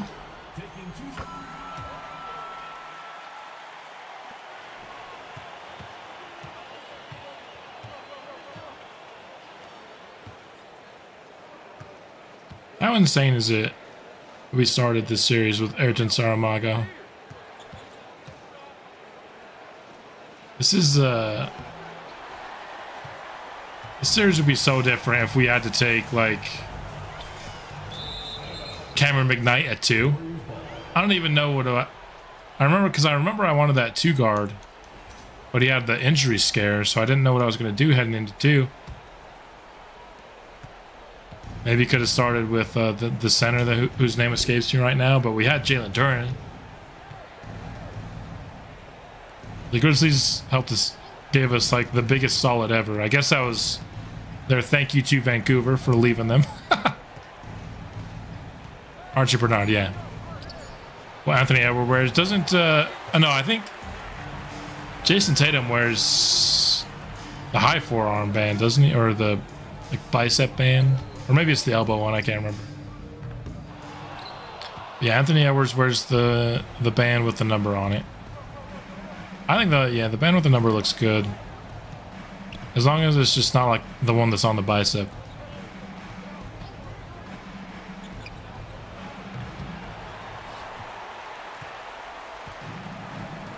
Victor Jackson on the glass. Max Christie now. Looks like we're going to Ellis in the corner. He pulls up mid-range off glass. It's like when you're leaning that way to go off glass, it's kind of difficult. To do in real life, at least. In 2K, it's just their used glass tendency. But to be fading like that to the right and then using the glass that's to the left of the basket, I feel like that'd be pretty hard.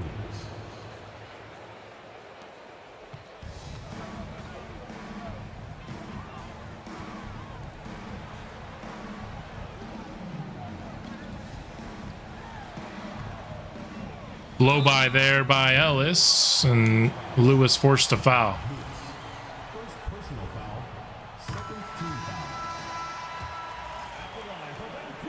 Ellis, 2 for 2 and 18 points on the board. Probably going to see him go for a 20-point game. Reeves fires behind the screen, drills it. Back down to a dozen here, the difference.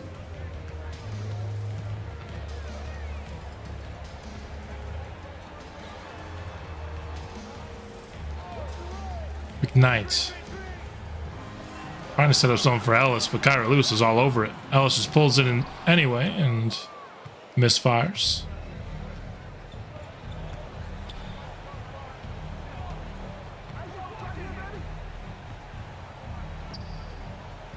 Patrick Williams, top of the key. They still got this massive lineup on the floor where they have a power forward playing two guard.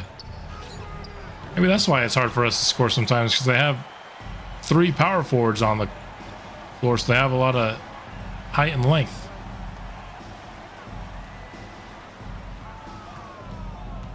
Isolation.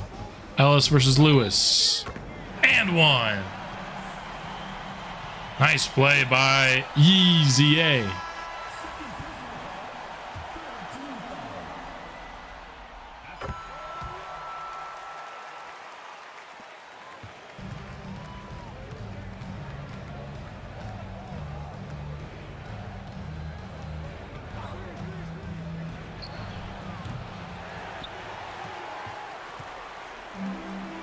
All right, let's see if we can pull this away to 20.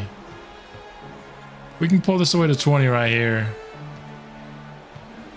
Feel really good. McKnight, catch and shoot. No good.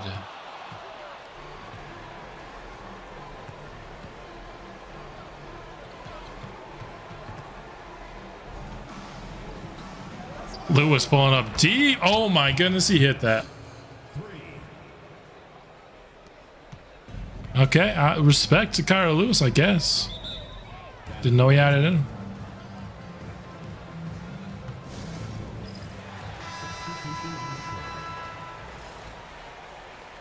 him. At this point, now that it looks like we're probably going to win here, we just got to hope that that Spurs Rockets game goes to 7, because that just gives more time for Michael Graham to heal prior to the Western Conference Finals. The longer that series goes, the better for us. I honestly don't know who I'd rather face. Both are going to be fun.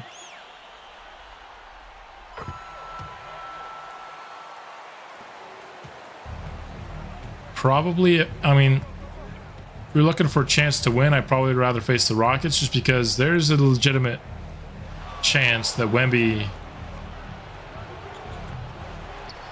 just is unguardable, and he's kind of single-handedly wins the series alongside Jaylen Brown doing his thing as well. I want revenge on the Rockets too. Oh my! Saramago rings it off the glass. Now he's trying to go for the basket on the other end. Just misses. If he had gone from that block into a poster, though, shoo.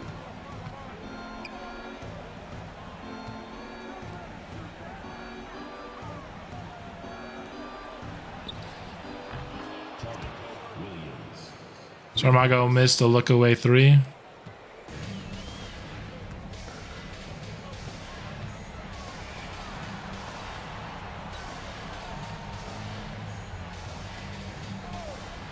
Pick and roll. Ellis.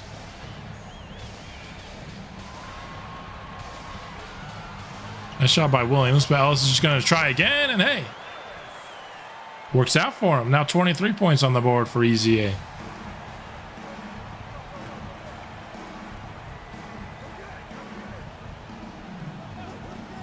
Revenge on the Rockets would be sweet. I feel like the fact that they've now lost both Durant and Amen Thompson, still going to be sweet, but it feels like not quite the same Rockets. But I still want revenge on them. Because it's still Booker, it's still Reed Shepard, it's still Jabari Smith, and it's still Şengün. Oh, baby. There we go. Felt like the first part of the series was lacking in Saramago posters, but he's making up for it here.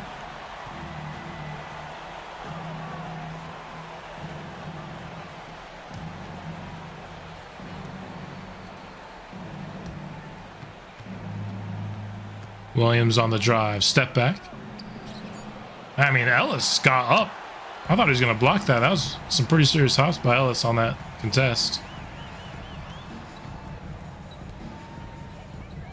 For 3. That's the MVP right there. 6'11", 250. Still not as big as Alan King. He just snatched that ball with one hand. Just a full-on, like, lob pass. He just casually snags it, palms it. That was pretty good.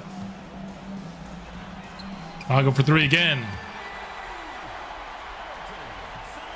Yep.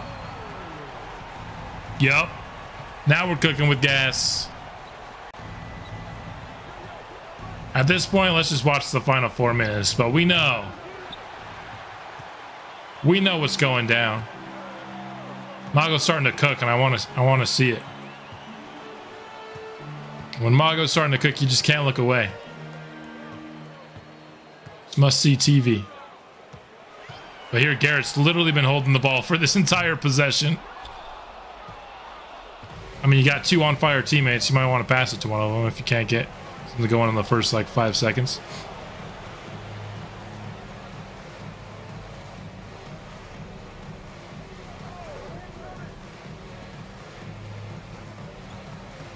Williams, defended by Hardy.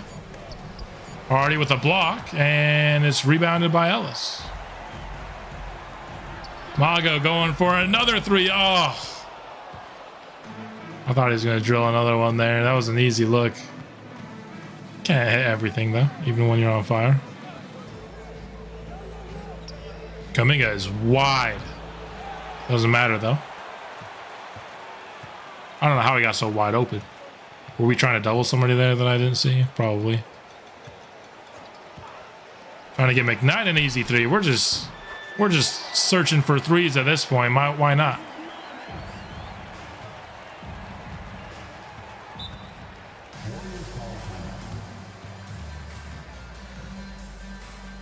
It's funny how people join the stream and tell you to trade for Edwards.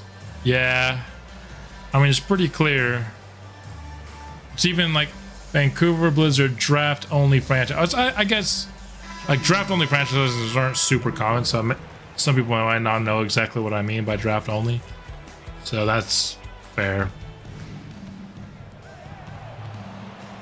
But I think that person has joined the stream a couple different times and just asked to trade for Anthony Edwards and has done so in the comments too. Hey, he's an Anthony Edwards fan. He just wants to see some YouTuber put Anthony Edwards on their team. Like, hey, I can't blame the guy. Because there's probably weren't that many people doing Timberwolves franchises this year.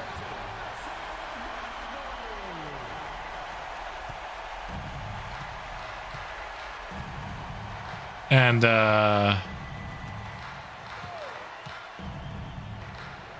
that dunk was sweet. It made me lose my train of thought. Yeah, not that the Timberwolves were just coming off a conference finals appearance. Nobody was doing a Timberwolves franchise this year. Wants to see Anthony Edwards.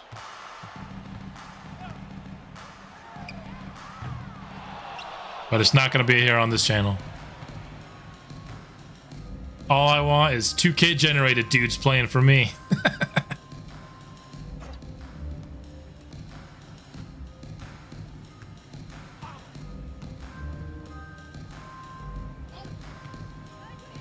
See you later, Bun Bun. We're pretty much going to be wrapping things up right here anyway.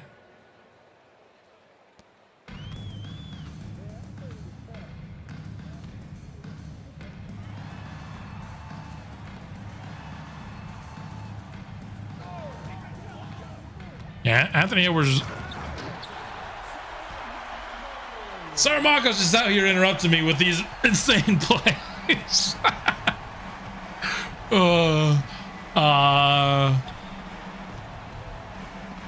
Like he was getting hyped up a ton during the playoff run last year, and he was playing really well, don't get me wrong. Especially during that Denver series. But I feel like there's so many times where we got to give somebody more than 1 year of seeing somebody before we put them too high up on a pedestal. So I'm always like hesitant. I'm like, let me see it for a second season. And then, yeah. Put him up there.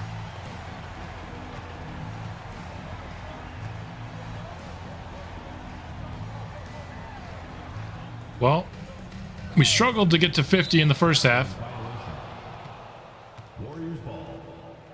I was a travel? I didn't see it, but he just shuffled the pivot foot, I guess.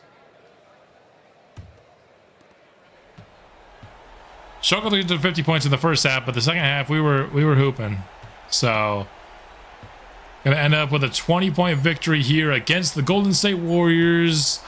And we, for the first time in franchise history, are headed to the conference finals. We're going to be facing off against a very talented team. Whoever wins that Rockets versus Spurs series is going to be a very good team. And a tough matchup for us. But it's hard not to like Vancouver against really any matchup right now. With the roster that we have, with Mago, the MVP on your side. With guys like Albert Ellis playing pretty well. McKnight, excellent two-way player. I mean, been without one of our starters this entire playoff run. Nobody went above 15 points for Golden State. They definitely missed Jordan Poole in this game. Jaden Ivey was just 5 of 18, unfortunately, for them. Let's see who we're going to play. We will get Game 7. Houston versus San Antonio. If this game is close in the final 4 minutes, I'm probably going to watch the final 4 minutes of this game.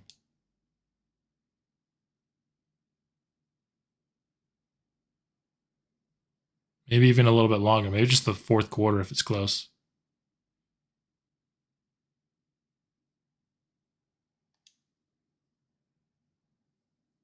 $11 points. If they can get it down to 7 or something. It's 8. Do we want to watch this much, though, or should we see if it's, like, close? I don't know if we maybe want to watch that much. Let's go to, like, maybe 7 minutes. 13 points.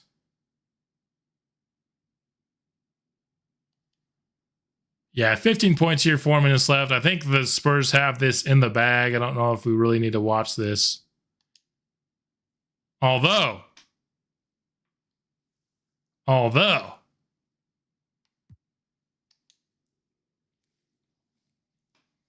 the Rockets are making a spirited comeback here. Nope, not what I wanted to do. I wanted to do this. We've got a 5-point ball game. 1:37. Let's watch this one play out. Why is Victor Wembanyama not on the court?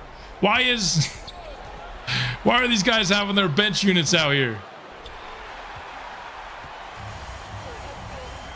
Yeah, super high scoring game. 140 to 135. I mean, nobody wanted to play defense here. Stolen away. The Rockets can't be turning the ball over at this point. Blocked by Tari Eason.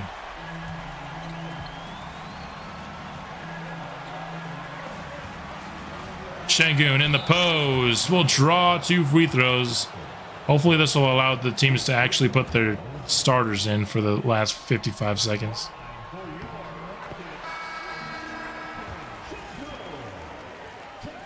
Oh, is Victor Wembanyama hurt or fouled out? Probably fouled out. We see Jackson Mays in there now. Jaylen Brown.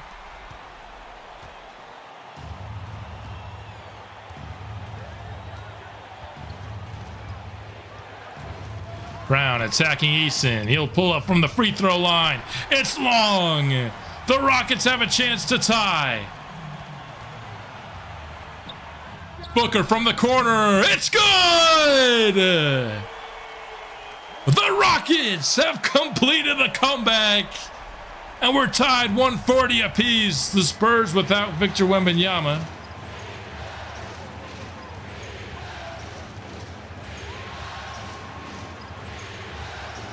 Mays in the corner. He'll await the Bobby Portis screen. Looks like he's a little bit injured himself.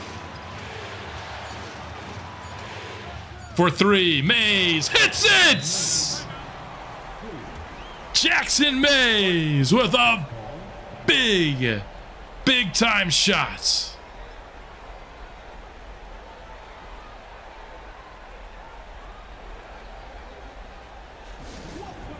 Johnny's going through these emotions. I've seen yes and no. What a shot by Jackson Mays.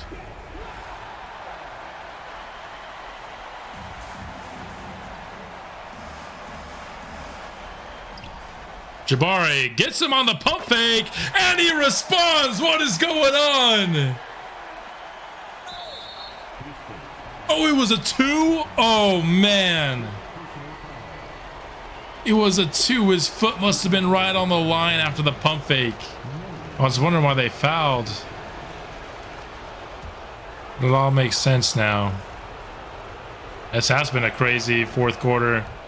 I mean, the Spurs were up by at least 15 points, if not more, at one point in this fourth quarter.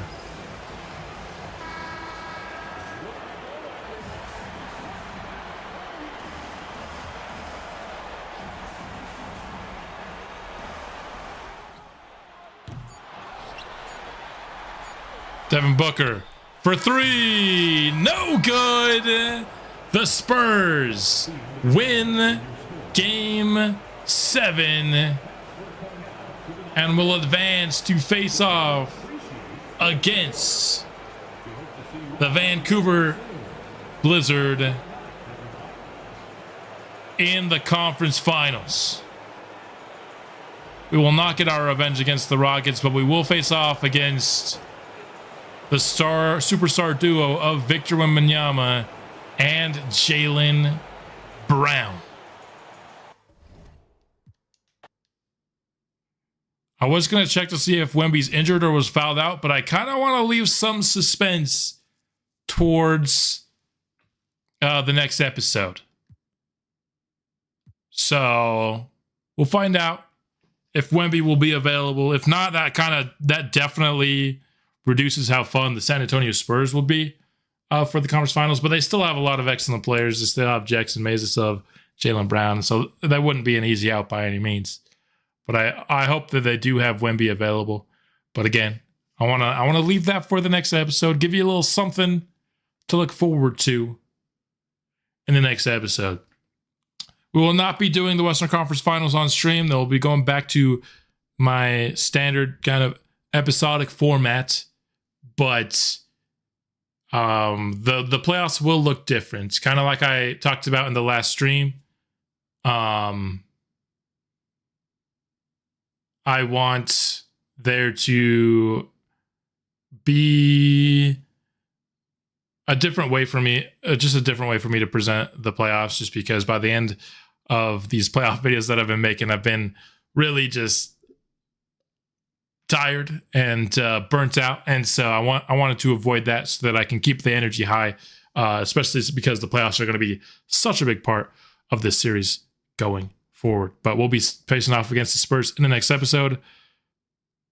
Johnny, Lemon, everyone, Bun, everyone who is here and hanging out in the stream, I appreciate you all. Hope you enjoyed this one. We end up defeating the Warriors in 5, and we'll be back fairly soon to take on the Spurs. Good night, everybody. I'll see you soon. Bring the Blizzard.